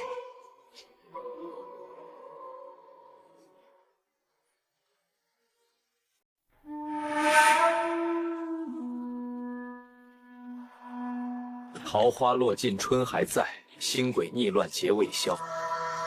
赞普严令不得与大唐为敌，诸位却搅得河西龙气倒卷，令君身外化身，应受星云反噬，转瞬竟能踏西无痕，莫非已正得不坏金身？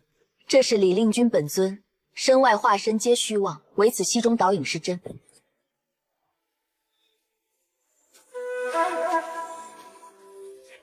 小僧这一指，法师却不可抵挡。岂有此理！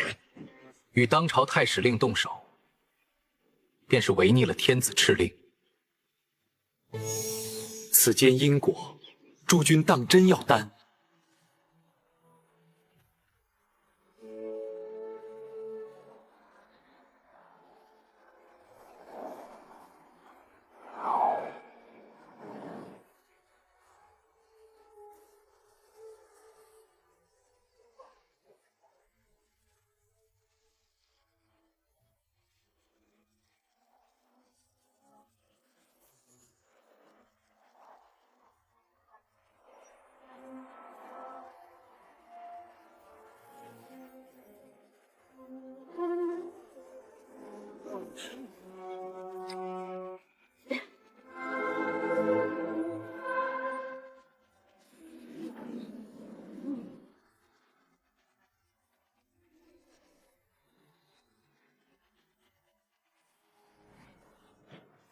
师父，这就是死吗？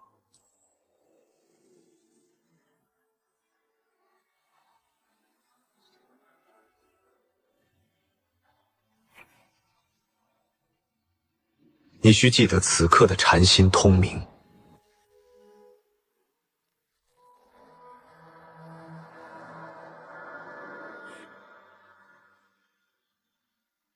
纸非纸，禅非禅，令君拈的原是自家心魔。法师见得真切。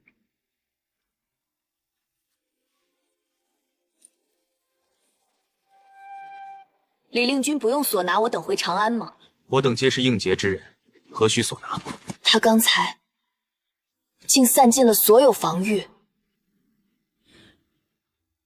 李令君那一旨本就是虚招，他真正要给的是这道生机。应节之人，又是什么节？使团所得，理应归属吐蕃。大阵已破，愿吐蕃国运昌盛，多多照拂吐玉魂。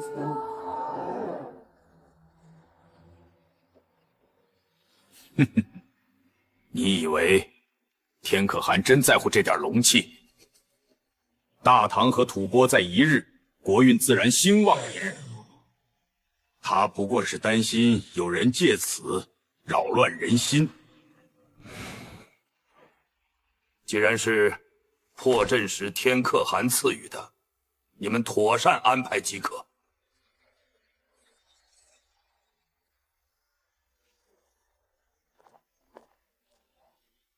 侯君集护送新任西海盐铁校尉到了松州，只怕大战在即。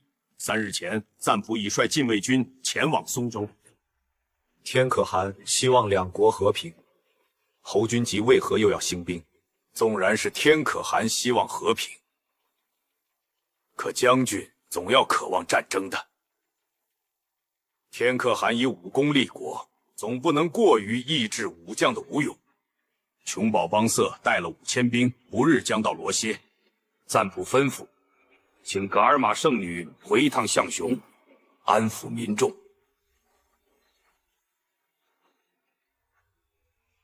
本来也是请二位自定行止，只是外相不妨直言。昨日吐玉魂王飞寄传书，希望白兰圣女能与赞普秦晋之好。送亲的大队人马已经从王庭出发，不日就要抵达罗歇。圣女，这么急吗？赤马伦公主留在长安，希望大唐有司官员不会为难她。此乃我等共有之物。本教修行不靠外物。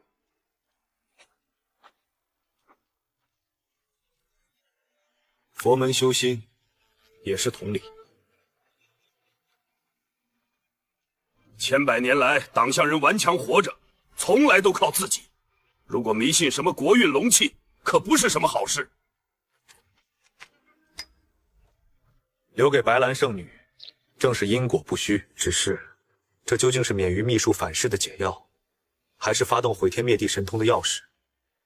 你不是说要觉醒面对无常的勇气吗？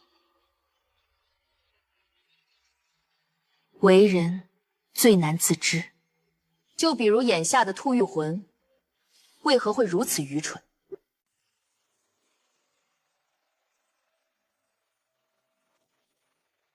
北天竺的戒日王在虎视眈眈，这没有城墙的象雄。琼宝邦瑟去了罗歇，你父亲不是松赞干布的刀下鬼，他亲手打开了象雄最后一道城门，却把自己挂在了黄昏的枯树上。他看懂了王朝必死的病术，斩断了吐蕃象雄的恩怨，却断不开那口故国烟尘。您教我的象雄大藏经，每一缕桑烟都缠着执念。佛教观无常如观流水，故言莫助；本教观无常如观星轨，要见涌动。所以，父亲若看清象雄魂灵融入吐蕃血脉，开启全新的浩荡轮回，他会把吊颈的柏枝换成劈开心路的斧。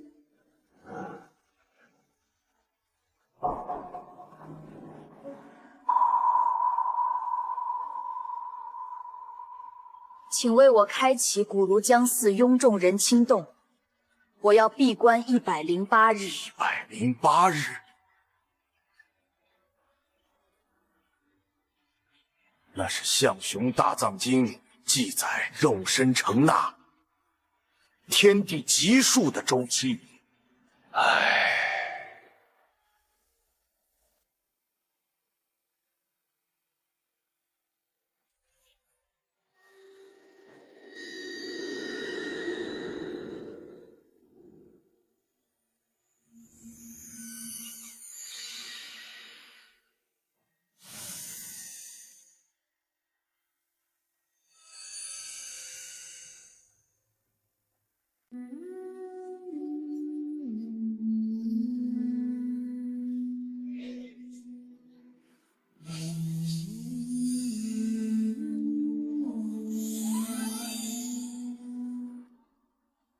必死关，你会和他们一样。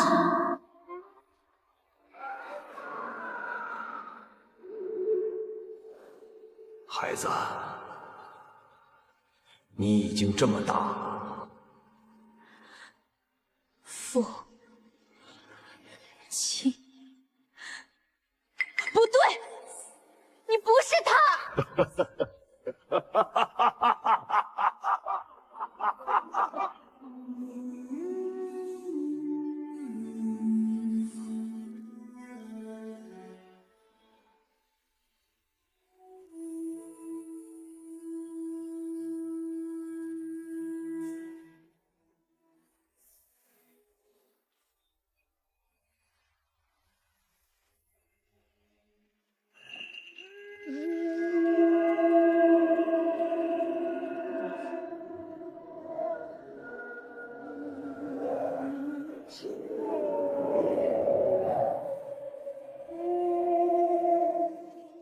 虚无，可是终极。虚无是海，毁灭是舟，无载众生渡海，舟身已被海水蚀空。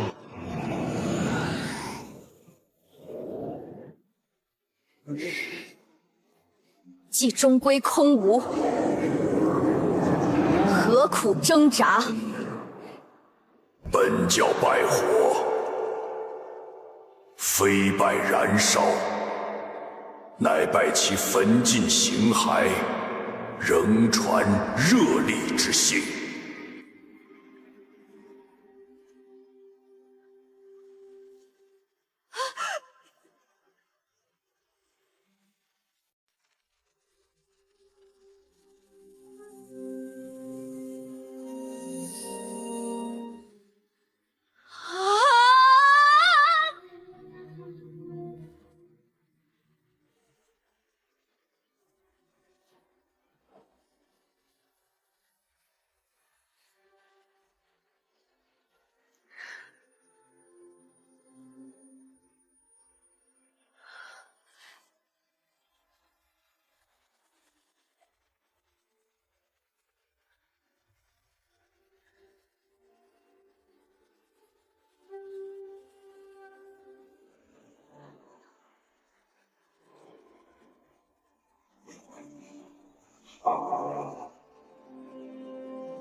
第7日，我是不是已经失败了？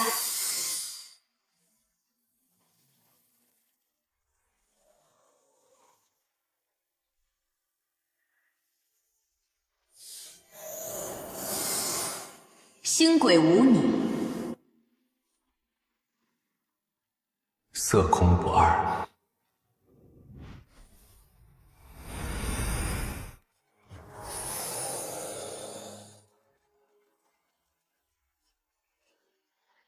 心鬼无我，色空不二。原来如此。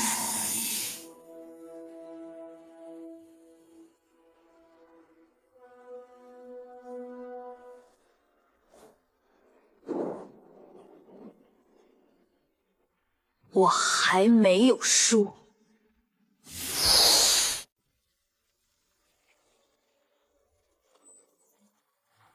一切有为法，如梦幻泡影，如露亦如电，应作如是观。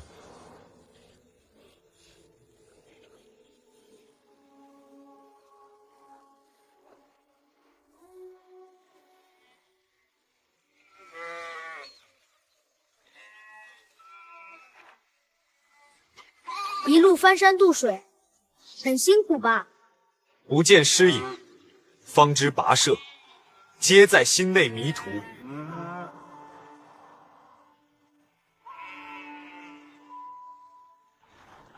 济护曲，济照十方，护念众生之意。圣湖应天终是幻，唯有照见本心，方见真如来。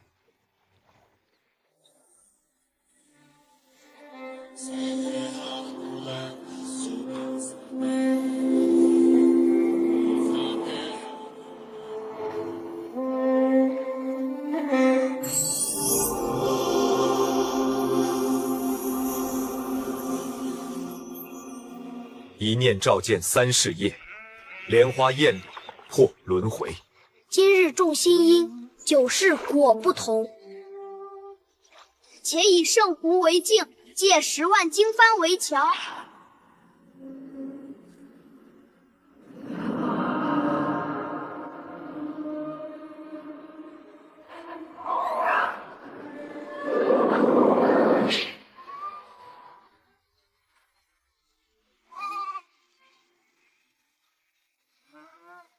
为何还不去800万有记圆满大殿？还缺赞普一局类。那咱们得走快些。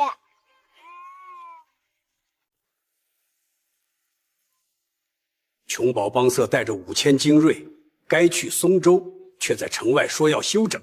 项雄到这儿3000里路，人马疲惫，该歇几天。耶！那此人呢？他想偷偷打开西门，法师应该认得他吧？弩家的儿子，他父亲东松滚波带2万精兵守在边境路东站，大敌当前，别先乱了阵脚。没记错的话，赛卡尔赞和您的侄女续茶贝吉杨楚有婚约。外相是怀疑我会背叛吐蕃吗？参与玄武门之变的每个人，谁会觉得自己是在背叛大唐？琼宝邦瑟已经进城了，赛卡尔赞这么明显的目标，不过是用来吸引注意力的幌子。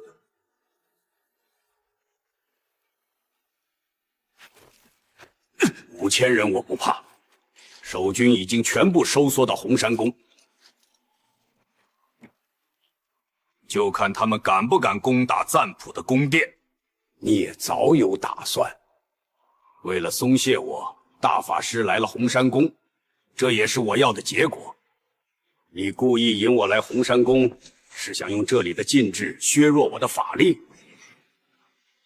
你放心，我是吐蕃的大法师，不会插手你们这些权力争斗。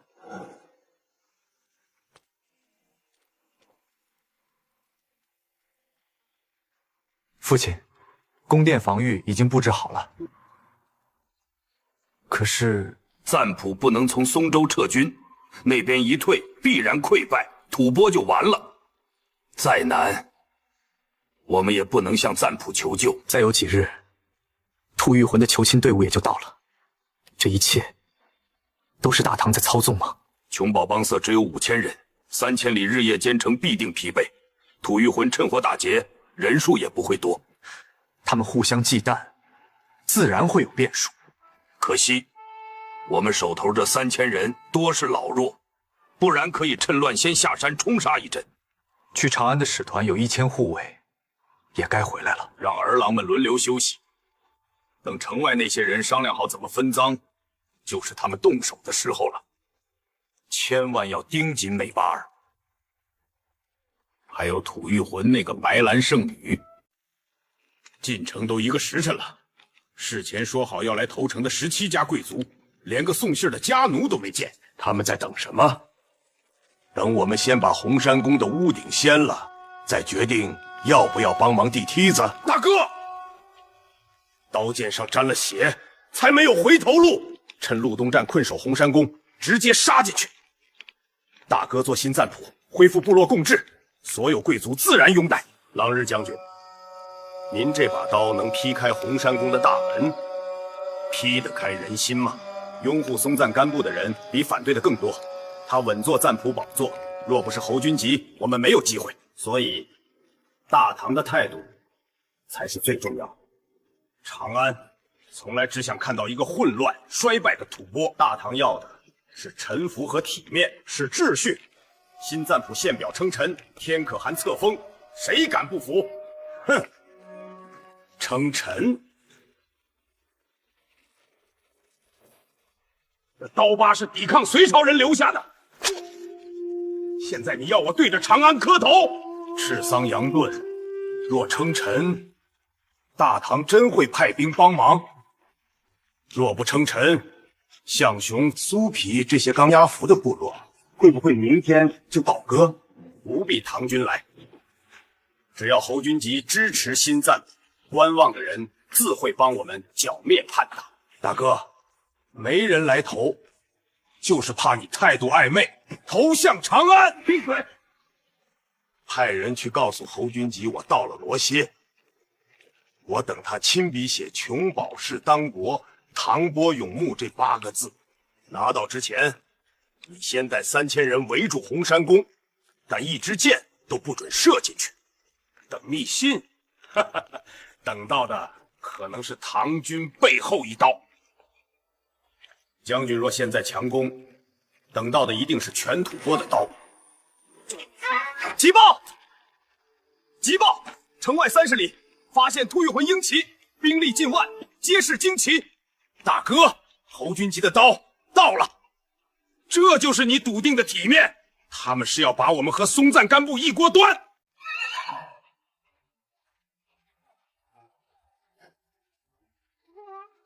离席！离席！离席！离席！离席！离席！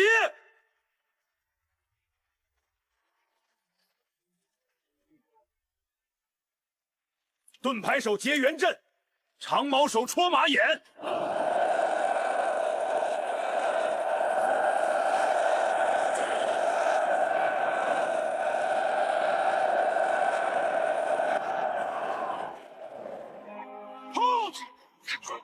背守第2道防线，盾牌手顶住。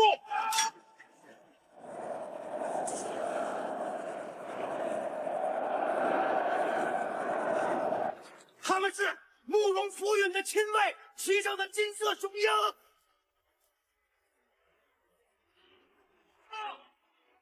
大哥，快走！啊，走！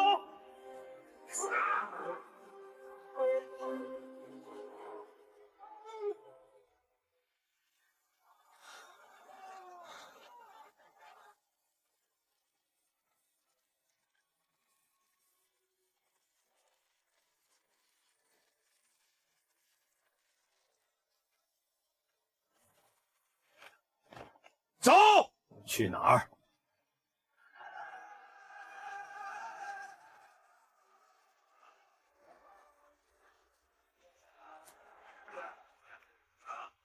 放滚石，瞄准第3段台阶。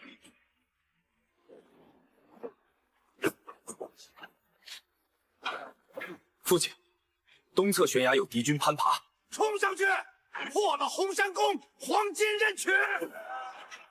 放钉板！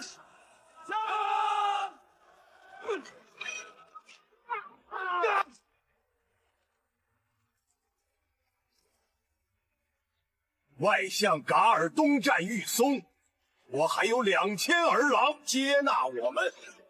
一起坚守到赞普回家。下面的2层防线和箭楼交给你，我会让人送下医药粮水，无论来自象雄还是罗歇，此刻都是吐蕃的鹰。进城！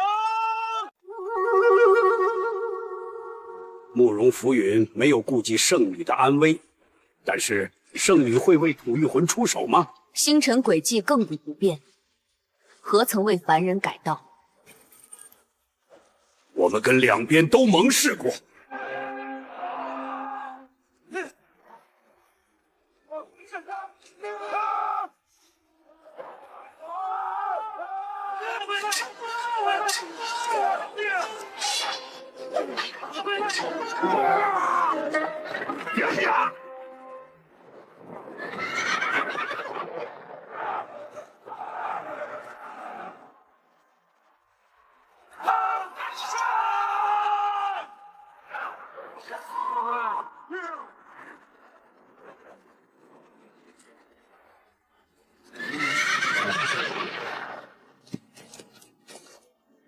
小子，你看那山坡可有何特别？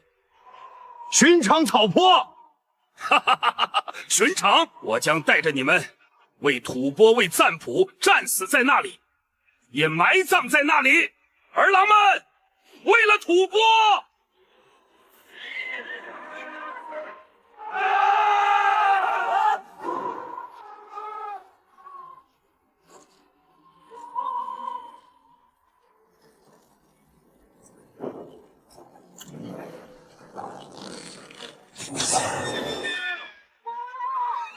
为了吐蕃！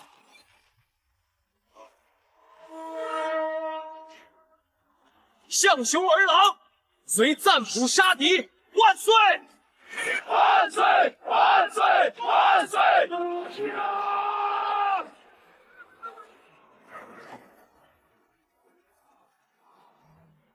赞普为何提前回师？侯军及大军已转向吐谷浑王城。若吐谷浑不是倾巢而出，那此刻的罗歇，大唐布局之人，好生厉害。秦陵，你带3000精骑，即刻前往吐谷浑王城，我必助唐军，屠城雪恨。不，你要作为疑兵，牵制侯军籍，尽量保全吐谷浑。啊！吐谷浑虽然背叛，可眼下的吐蕃不能失去吐谷浑，不为死亡，是为了让活着的人远离更多死亡。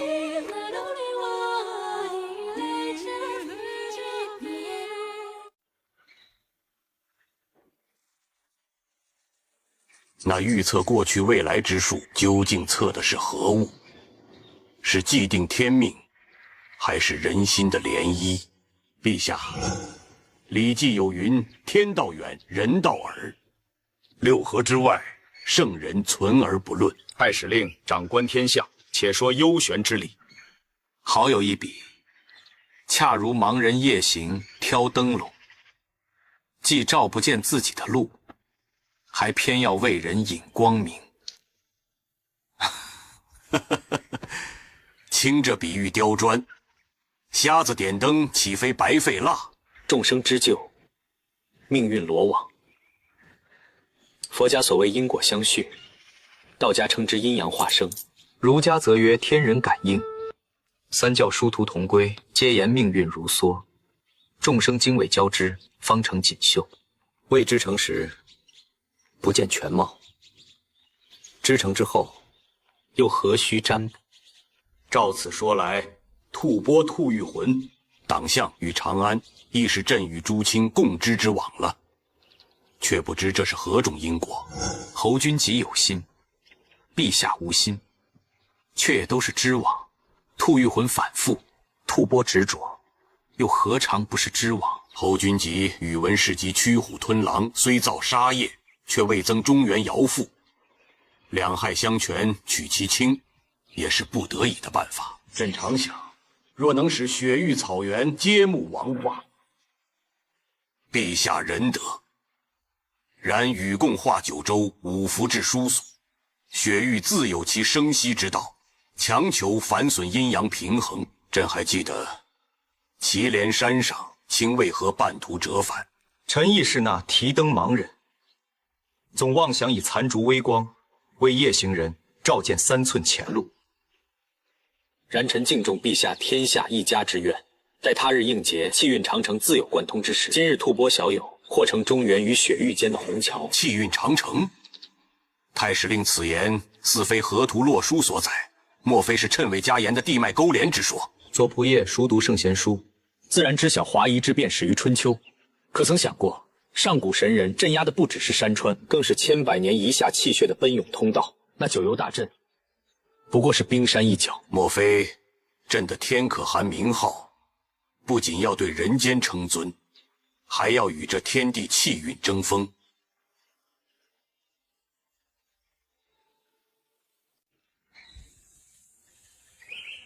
陛下，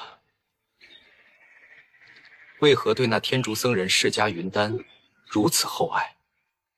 朕心中始终抱有最大之遗憾。卿等可知这遗憾为何人？臣不敢妄测圣心。其一，自然是尹太子建成。陛下当年效仿周公朱管蔡，实在是迫不得已，此乃安国家定社稷之义举。便还有一人，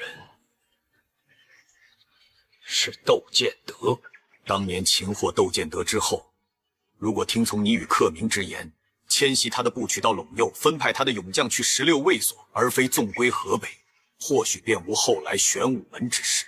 臣至今记得，窦建德被俘时也曾说：“我若早用灵境之策，岂有今日？”克明也已经去世了，世上哪里能有后悔药可吃？释迦云丹一个天竺小僧，这些尘封旧事，与他又有何干？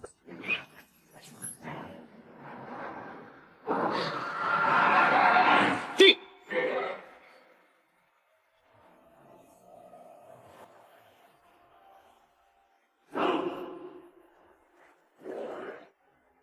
坤舆定鼎。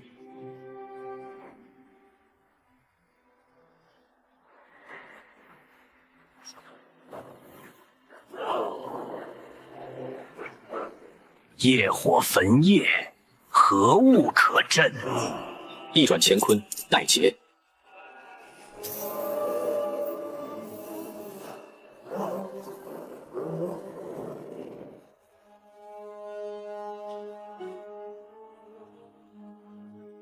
哈哈哈哈哈哈哈哈！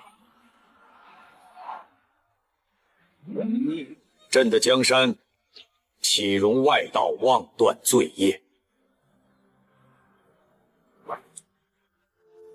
咦？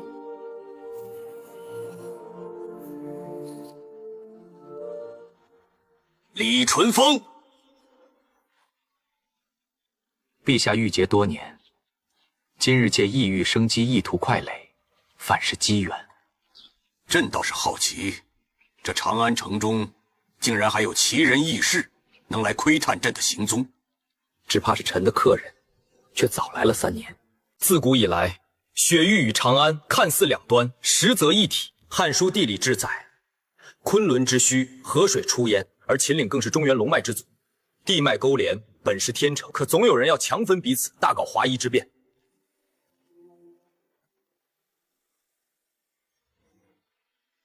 宇文述依托昆仑、秦岭所设大阵，意在锁住东西气脉。如今无漏寺阵眼已破，大唐与吐蕃都将迎来100年国运。气运之说虚无缥缈，我不敢全信，亦不敢尽废。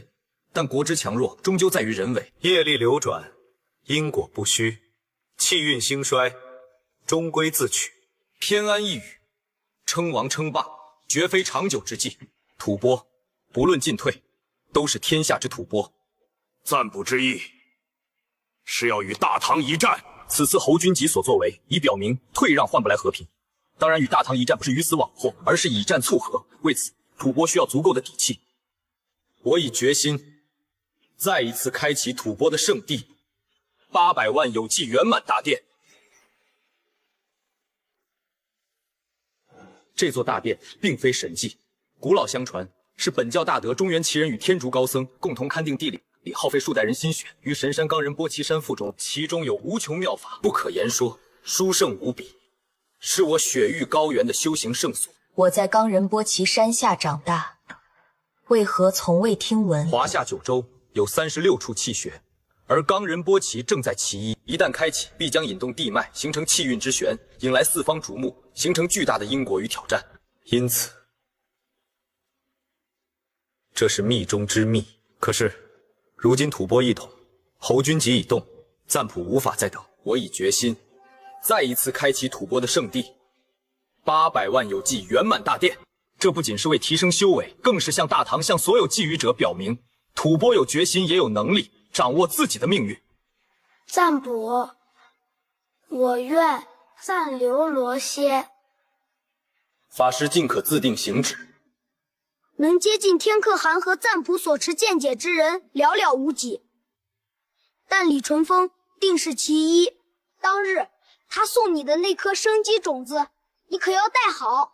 这次试炼固然有所裨益，却也凶险不少，你们好自为之。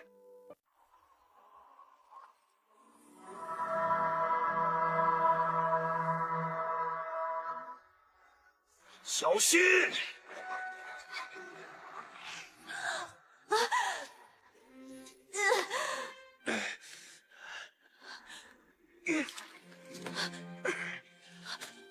不问去。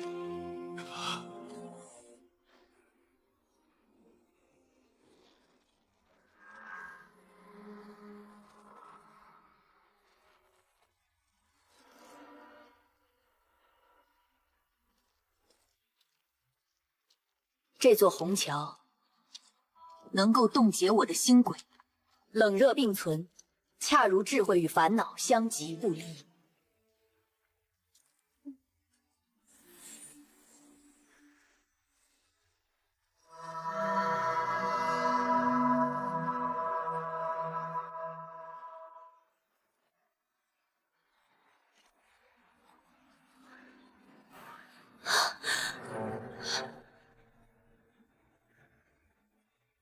外境纷扰，心事如镜不染。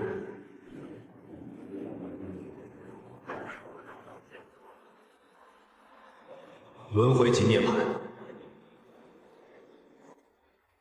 心为咒之痕，意为识之变，观痕之变，直因导果，是为心意。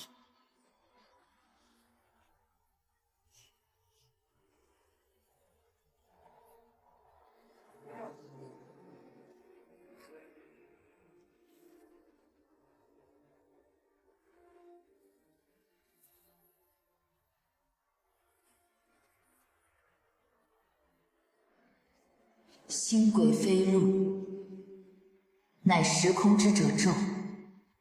情感是执行图者推演未来的最最概念，过去未来皆为当下投影。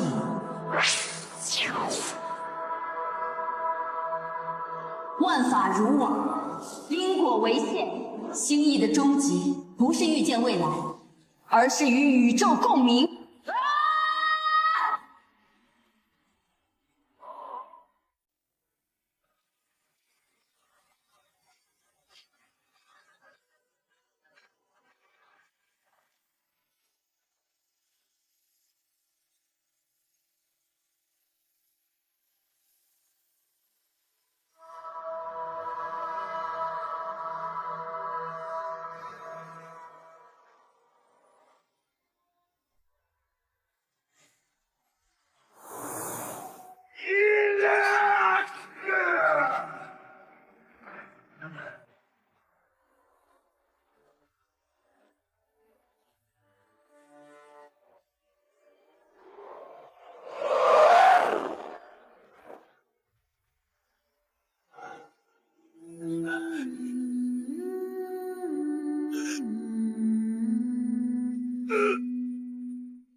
山的存在就是为了碾压。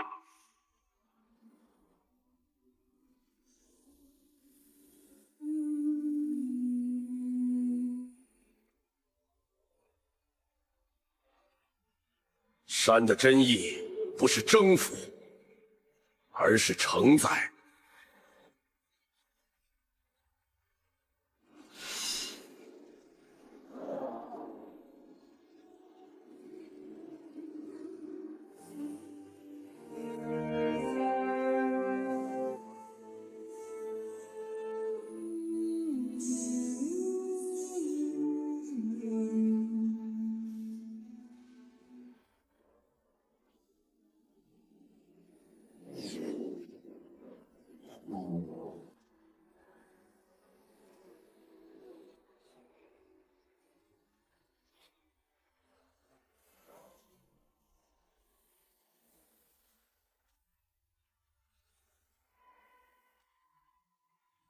天命在我。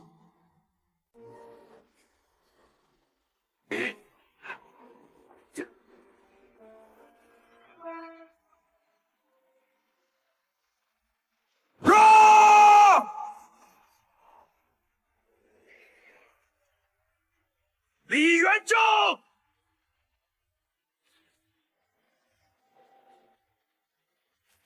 来迟一步，却不晚。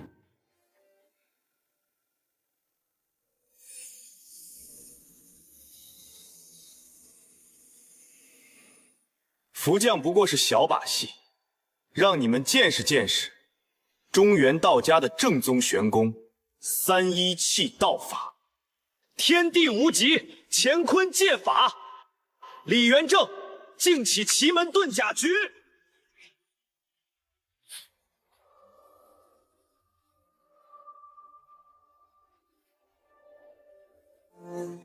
因果循环，今日你要偿还的，不只是婴儿的命。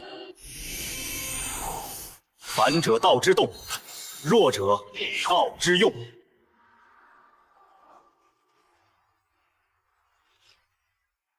卡尔玛，云丹，火焰生来就是为了焚尽一切。你我本是一体。拿什么守护？这焚尽一切的虚无吗？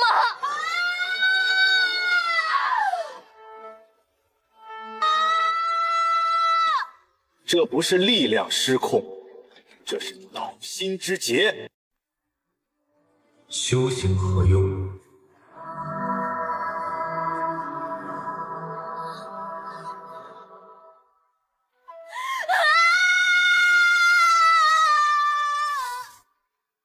一人的痛苦都无法安抚，又如何度化众生？我怎么可能是个凡人？你需记得，此刻的佛心通明。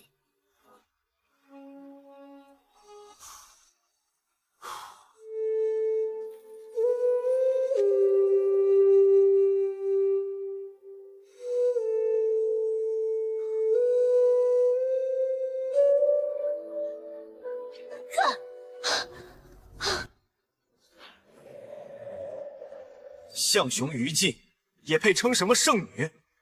你父亲守不住国，你守不住心，真是血脉相传的废物。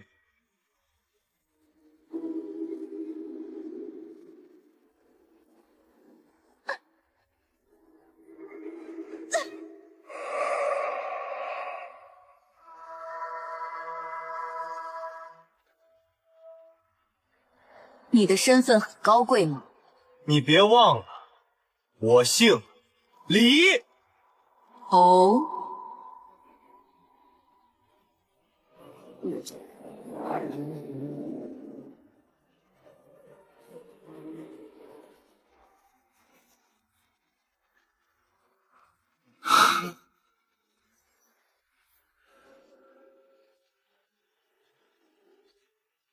你姓杨，你是杨广的儿子。李唐宗室，守护江山。你这妖女！一个不敢承认真相的懦夫。这不是真的！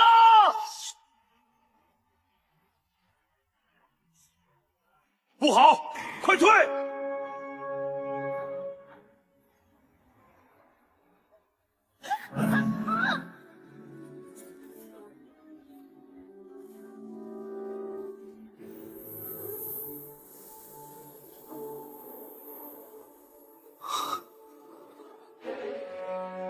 镜湖照影，假我真我共岁，悲光普照，福田摩土同春。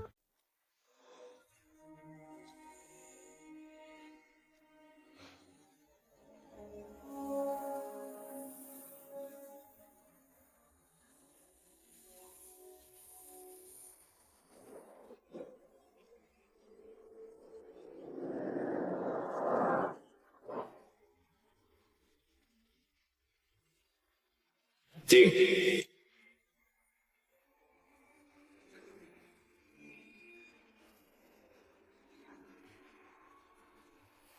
堆给扎都，降魔引谢尊。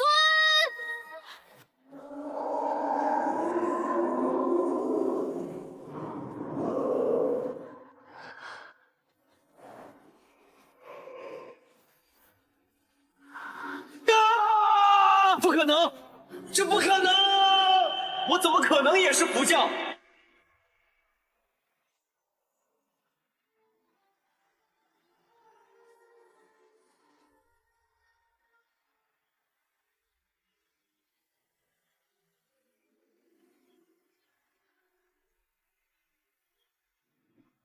白兰圣女，360弹指内，我们还有机会重铸李元正的幻化之身，去探求尘封之真相。元凶伏诛，慕容氏的债已清。为了天下的因果，不能不救他。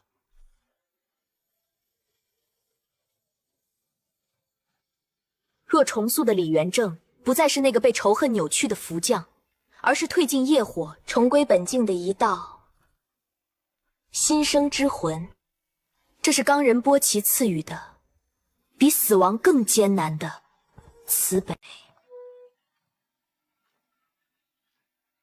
复活他，不是宽恕，而是将这沾满血污的因果从我们这一代彻底洗净。慕容英以生命开辟了断的可能，我们会种下续的因果。这不是复活敌人，是要给卷入浩劫的众生一个真正的交代。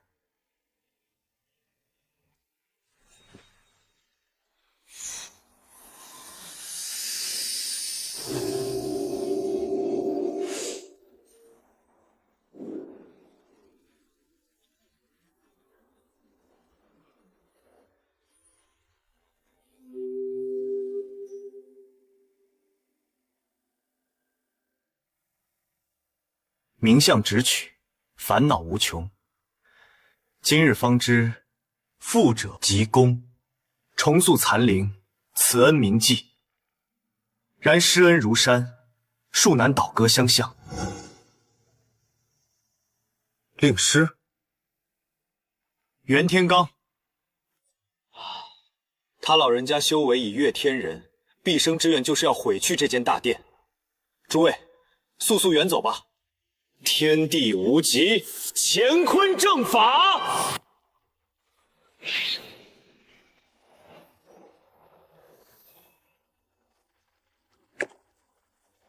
诸法因缘生，诸法因缘灭。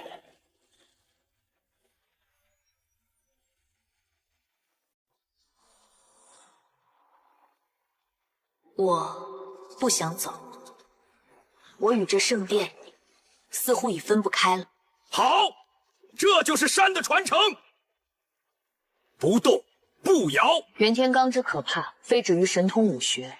他为寻此殿，这背后的心思与布局，才最令人心悸。这般神身中算计，结下如此因果，我等怕是避无可避了。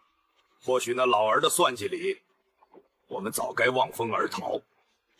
他正好不费吹灰之力接手着大殿。又或者他根本料不到我们敢留下硬汉，未来如何流淌不息，并无定影。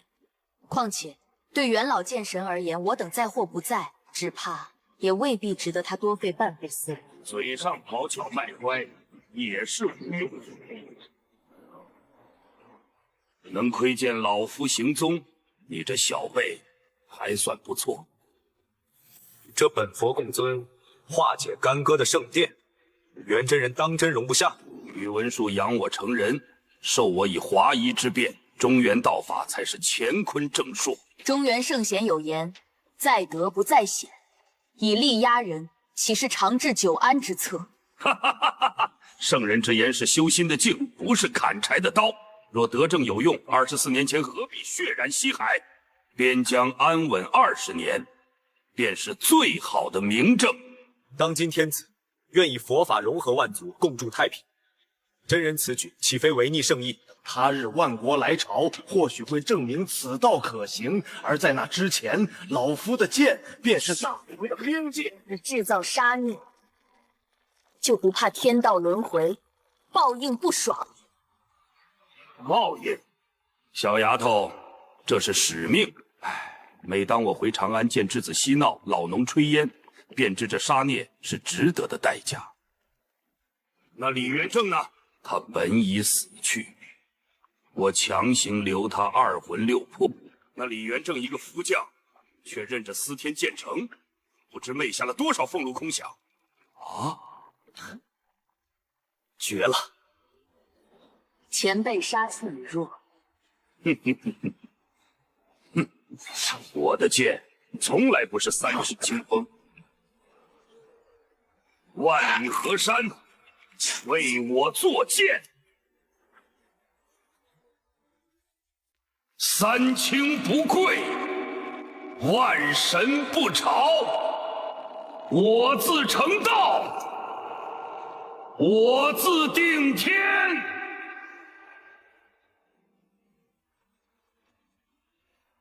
纵有刀兵杀伐，不殃凡间梨树；邪缘自有恩怨，莫伤无辜苍生。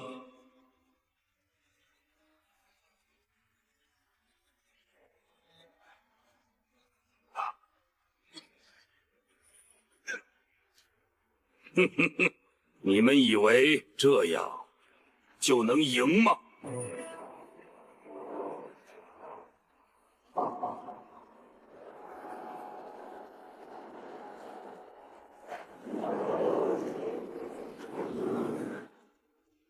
你暂时的保护了他们，可是你自己呢？少废话！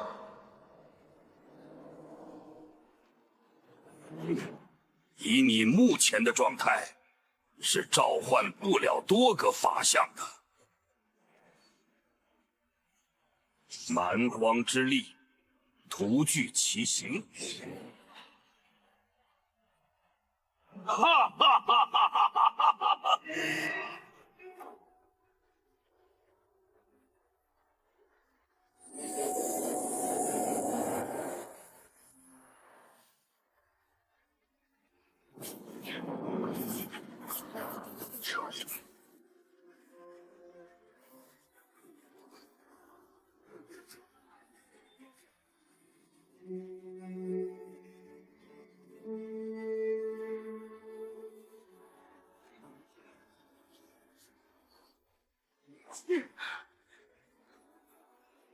山河剑影，当复归天地。哼，你的言出法随，还管不到中原龙脉。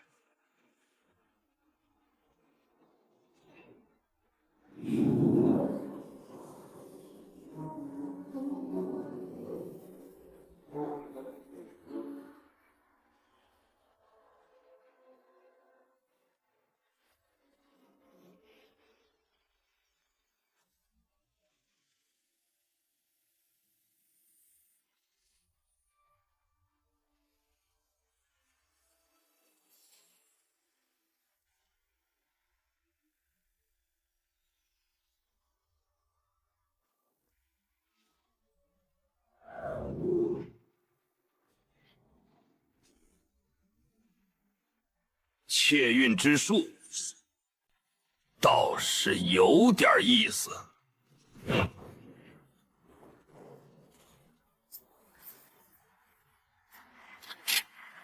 你的法管不到中原龙脉，他的法也管不到大殿的缘起，这可不是中原之物。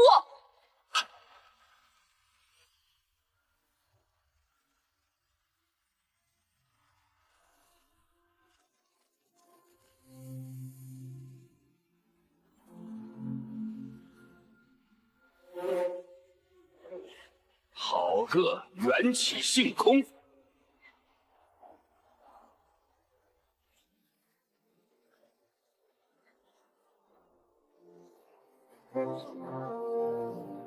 那便试试可能空掉这千秋浩荡之正朔。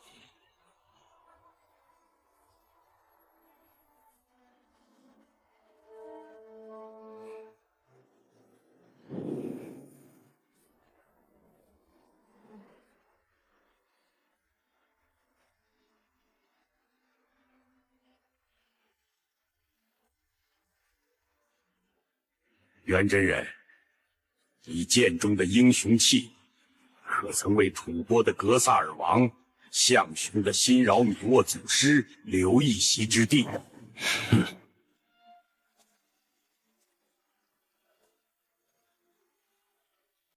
这正统若容不下雪域的日月，与暴虐何异？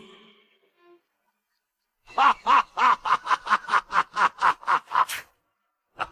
英雄气自在人心，尔等若能接下此剑，证明尔等之道亦能护佑一方生民传承不灭，那尔等便是英雄，你们的道自可入我正朔之列。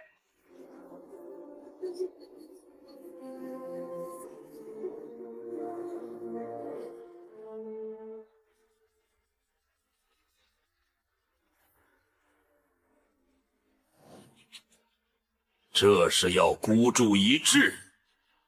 好，老夫陪你们玩玩。哼！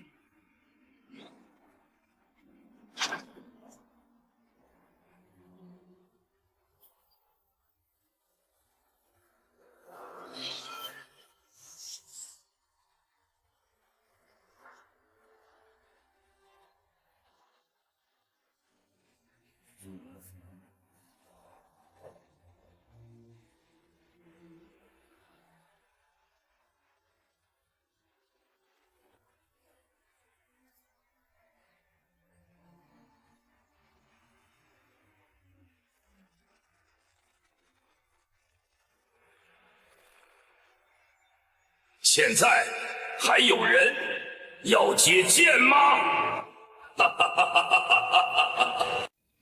大总管，我军骑兵已抵吐谷浑王城3日，城中空虚，一鼓可下，末将愚钝，实不知大总管为何仍按兵不动。宇文都督这是要考教本帅，以一制一之策向来是宇文家所长。西海这片地界，若朝廷不设州县，不遣流官，少一个吐谷浑，未必就能安枕无忧。大总管言重，末将不敢。只是我军在此空耗粮草，究竟所候何物？等吐谷浑自罗歇败退的溃卒，或许还有吐蕃的援军。大总管是要用溃卒进一步压迫慕容浮云。吐谷浑必定认为大祸根由在于吐蕃。哼，人心如此，谁肯自省贪欲？吐谷浑被约袭吐蕃，血债累累。松赞干部当真会派兵来救？5年来，本帅始终盯紧吐蕃。松赞干部此人雄杰多智，非池中之物。若吐蕃援军真至，宇文都督以为当如何？我军士气正盛，以逸待劳，正可一战灭两国。本帅说过，除非朝廷决议在此设州立县，否则今日灭两国，10年后必有新患。若吐蕃来援，我军即刻撤围，卖松赞干部一个天大人情。这岂非让吐蕃与吐谷浑有了修好之机？此番劳师远征，岂非徒劳？吐谷浑背信弃义，手上沾满吐蕃人之血，如今反要吐蕃来救，你以为慕容浮云会感激？黑心之人只会更恨债主，今日之恩，他日必成刺骨之毒。陛下常怀四海一家之念，若对吐蕃、吐谷浑逼迫过甚，陛下自有陛下的宏阔，我等臣子当行臣子的阴狠。哼哼，令尊大人当年不正是如此？陛下，今高句丽权盖苏文摄政擅权，厉兵秣马。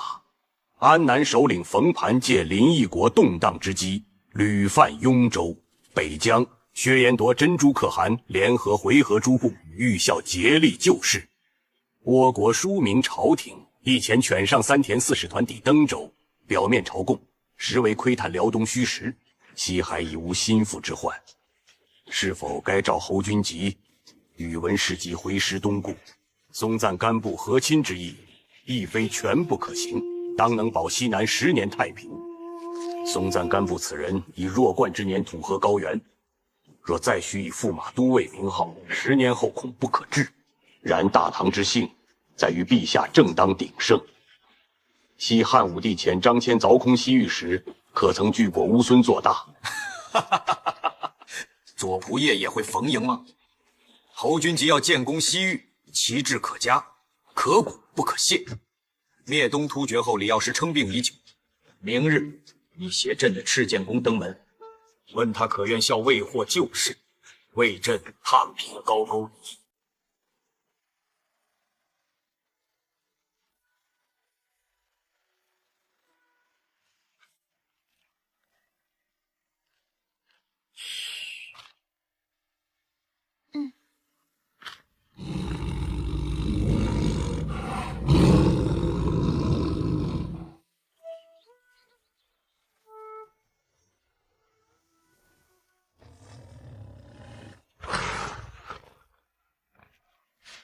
防下！何以轻车简从至此？末将失仪。药师兄好闲情啊！陛下命某来问，可愿再跨征安，为大唐东定沧海？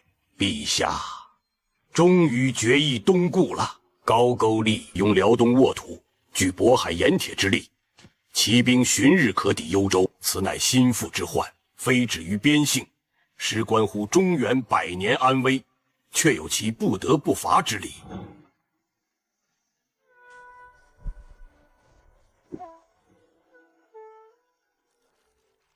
愿闻药师兄高见，然而不可仓促，须积3年之粮，造5年之船，练10年之卒，此乃必胜之根本。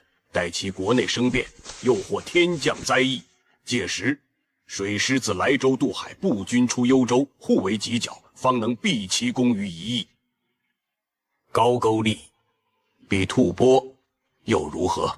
吐蕃苦寒，地广人稀，土地贫瘠，争之耗费巨万而收益甚微，是为疲弊之争。故而当以和亲机密，令其为我西陲屏障，方为上策。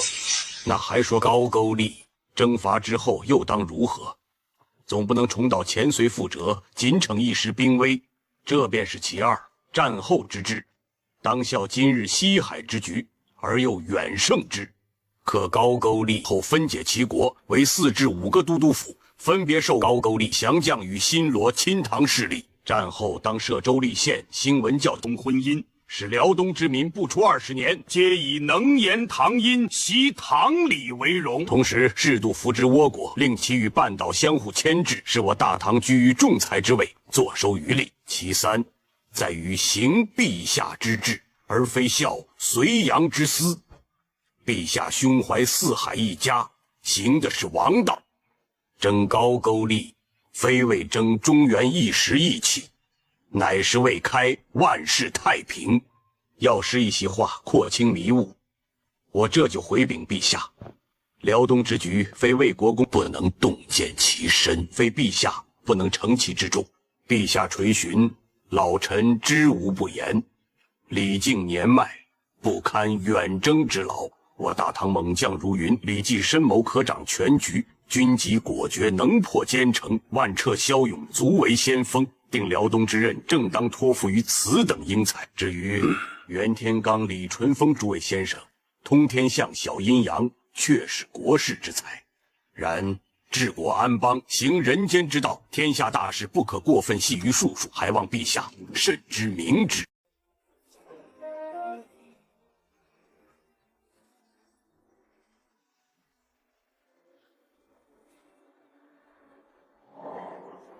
丰满玉满美哈。元真人，好一把天地英雄气，只是剑气越盛，因果之网便收得越紧。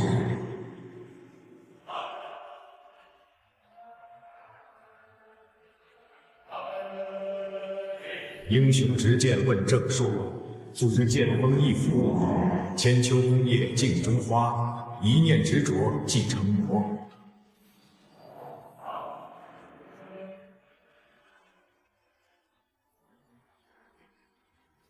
龙，华夷皆在因果内，何来你我化经纬？雪域中原本同源，分别心生劫波随。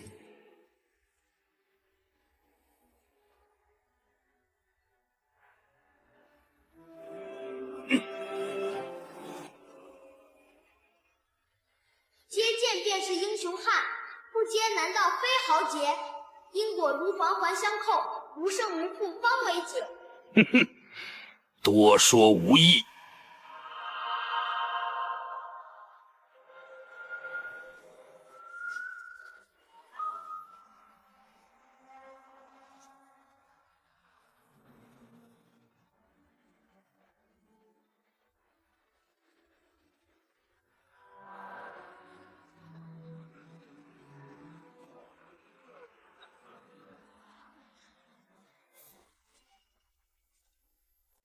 江山迭代，时有人杰，你们比当年的年轻人有趣多了。可惜道不同不相为谋，老道士也不再留守。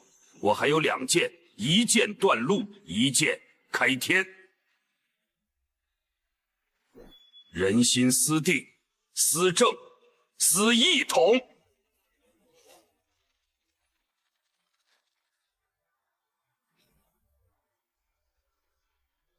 朴素众生愿，能斩彼岸桥。下一剑便为这纷乱的人心开一条新路。既然斩不断因果，那便以身摄之，与我何损？我袁天罡10岁学艺，亏的是天机流转；20岁学剑，为的是斩尽不平。50年间，策马西海，令异族俯首，仗剑突厥，使单于敛逸，踏遍西域36国。剑锋所指，便是边军所向。我成的是中原正朔，背负的是天下人心，守护的是祖宗山河。此生足矣。且去，且去。展开5岳，朝天去，犹要开天问太虚。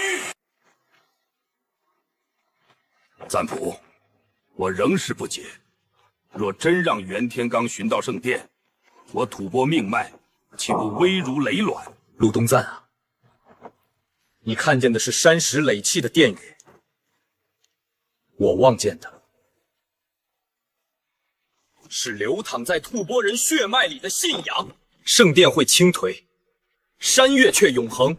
只要吐蕃的子民还在仰望雪山，还在传唱格萨尔王的史诗，圣殿就永远会在一代人的心中重生。袁天罡求的是大唐未来20年的安稳，而我要的是吐蕃千百年的萌发。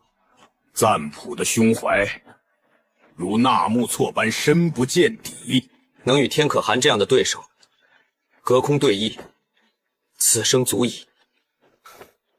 真想见见他呀，看看这位天可汗眼中盛着怎样一片星河。我猜想，长安城中的那位陛下，此刻或许正站在太极殿前，望着西南方，怀着与赞普同样的心思。侯君集退兵了。是，我军前锋刚至吐谷浑王城，他便连夜撤回松州。慕容浮云感激涕零，称颂赞普的仁德如阳光融化雪山积怨。侯君集阴谋为体，自以为得志，却不知他早已背离了天可汗的王道。如此行事，终将自噬。陆东赞，你亲自率使团再赴长安。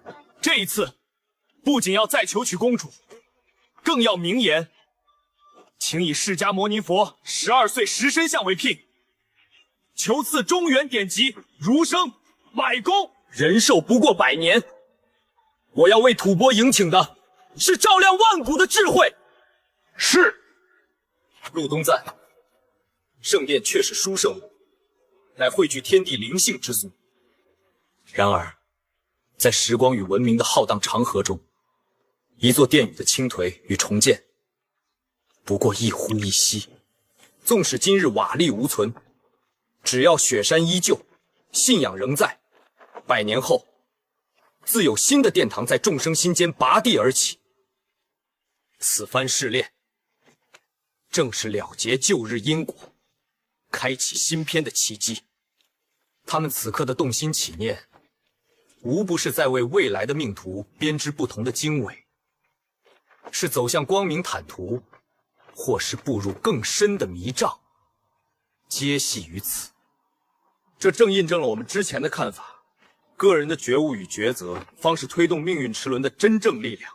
至于最终的结局如何，是涅槃重生，还是劫火焚身，种子已然播下。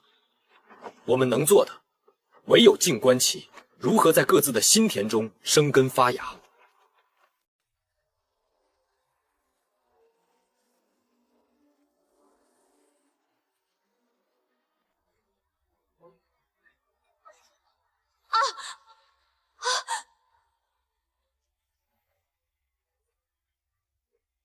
这大殿承载了太多先辈的宏愿与牺牲，真的无法保留了吗？如果这里崩坏，就永远没有人能够接近这天地的奥秘。如果就此离去，以后余生道心也不会再圆满。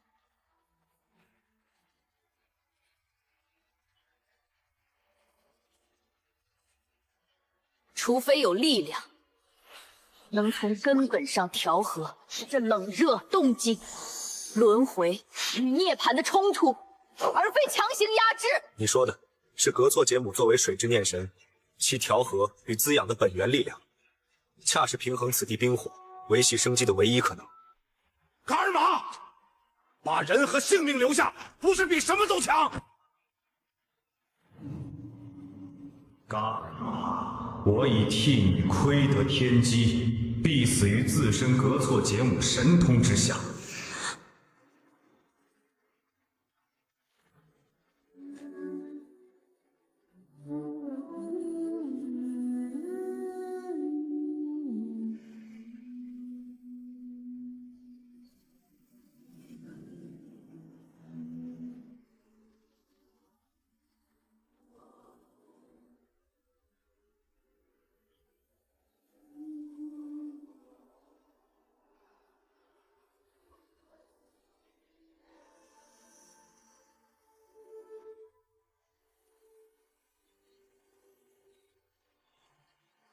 守护的信念确实可以超越个人生死，甚至超越什么所谓的正朔与蛮夷。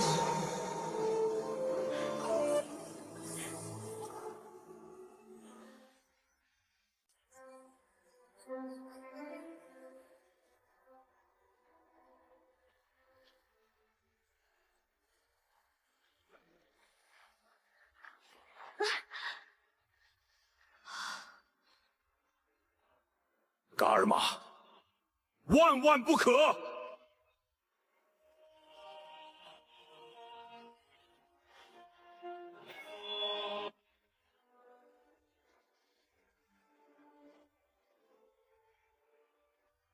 不必难过，我化作山川，便永远守着你们了。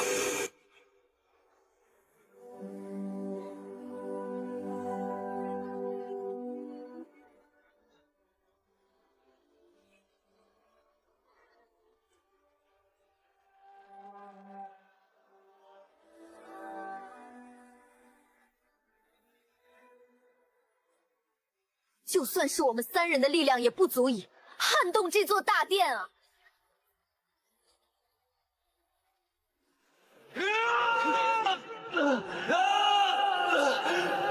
以身为锁，禁锢燎原。无论付出何等代价，我也要将这火势镇压下去。生机在虚无与存在的边界。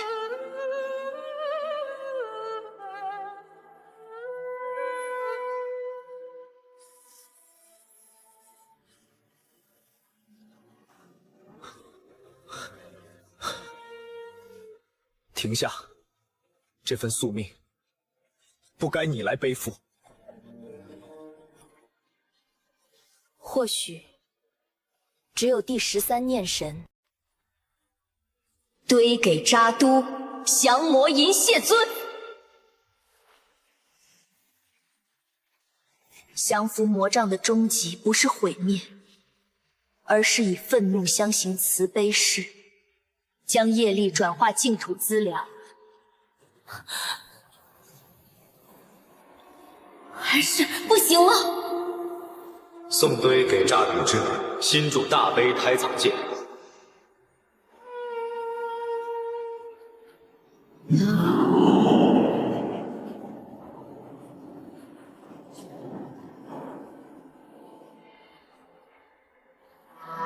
以星轨为引，一天为盘，定众生命数。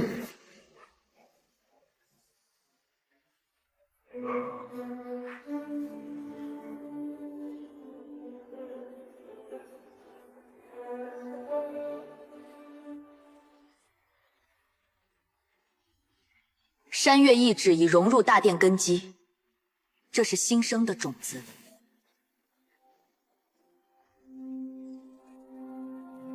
李淳风，为什么不多给你留几颗生机种子？因为拓跋山烈并没有死去，他只是暂时达到了最高神通，和神山成为一体。那位司天剑李淳风究竟知道多少？白兰圣女，当年李淳风追杀你与山烈，只是为除后患。我确实存了借他之力，触发敦煌大阵的心思，但他一战即退，像在等待某个更大的因果成熟。袁天罡曾言，他扣下了李元正的2魂6魄。难道李淳风更早便扣下了剩余的1魂1魄？你与季护累世轮回，此前究竟在阻挠什么，又守护什么？方才你为何宁可以身成反噬，也不让我施展星陨劫盘？星陨劫盘若在此处现世，恐将引动更可怕的湮灭。至于我与季护，每一世都在平衡佛本之争，防止人间成神魔战场。但这一世，李淳风的种子让我窥见第3条路。你们觉得老剑神当真死了？是敌非友，却也恨不起来。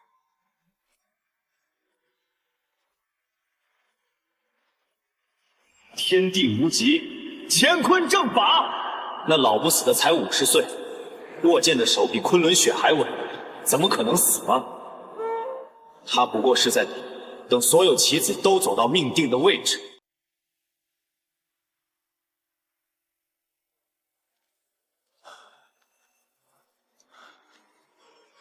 北天竺的戒日王死了，国相阿罗那顺篡位，结了共对。我想借兵讨伐，但是高昌新定，河西道抽不出半个府兵，何必舍近求远？松赞干部麾下就有几个年轻人，都挺不错，能派得上用场。还有我那个徒弟，哎，现在可读不懂他喽。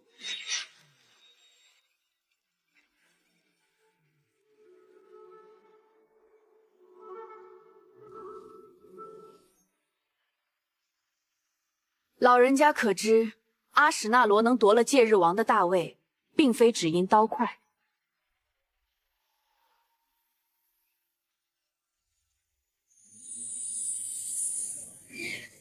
那是梵天、毗湿奴、湿婆3神谕旨的同时显圣。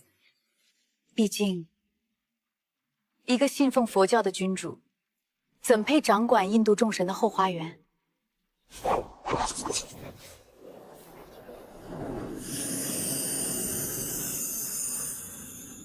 天竺神使果然神通诡谲，有意思，有意思。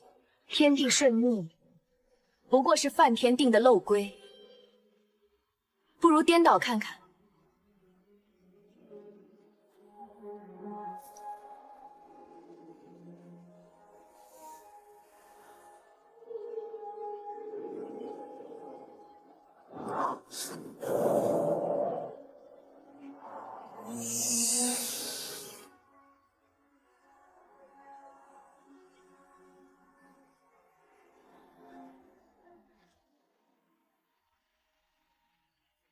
这位唐使，不必辛苦来北天竺了。最近恒河逆流，须弥山隐现于月轮，神巫们早已占卜，一场浩劫的终局，该在冈仁波齐下见证。毕竟那是湿婆与本教众神共同凝视的圣山，早该定个高下了。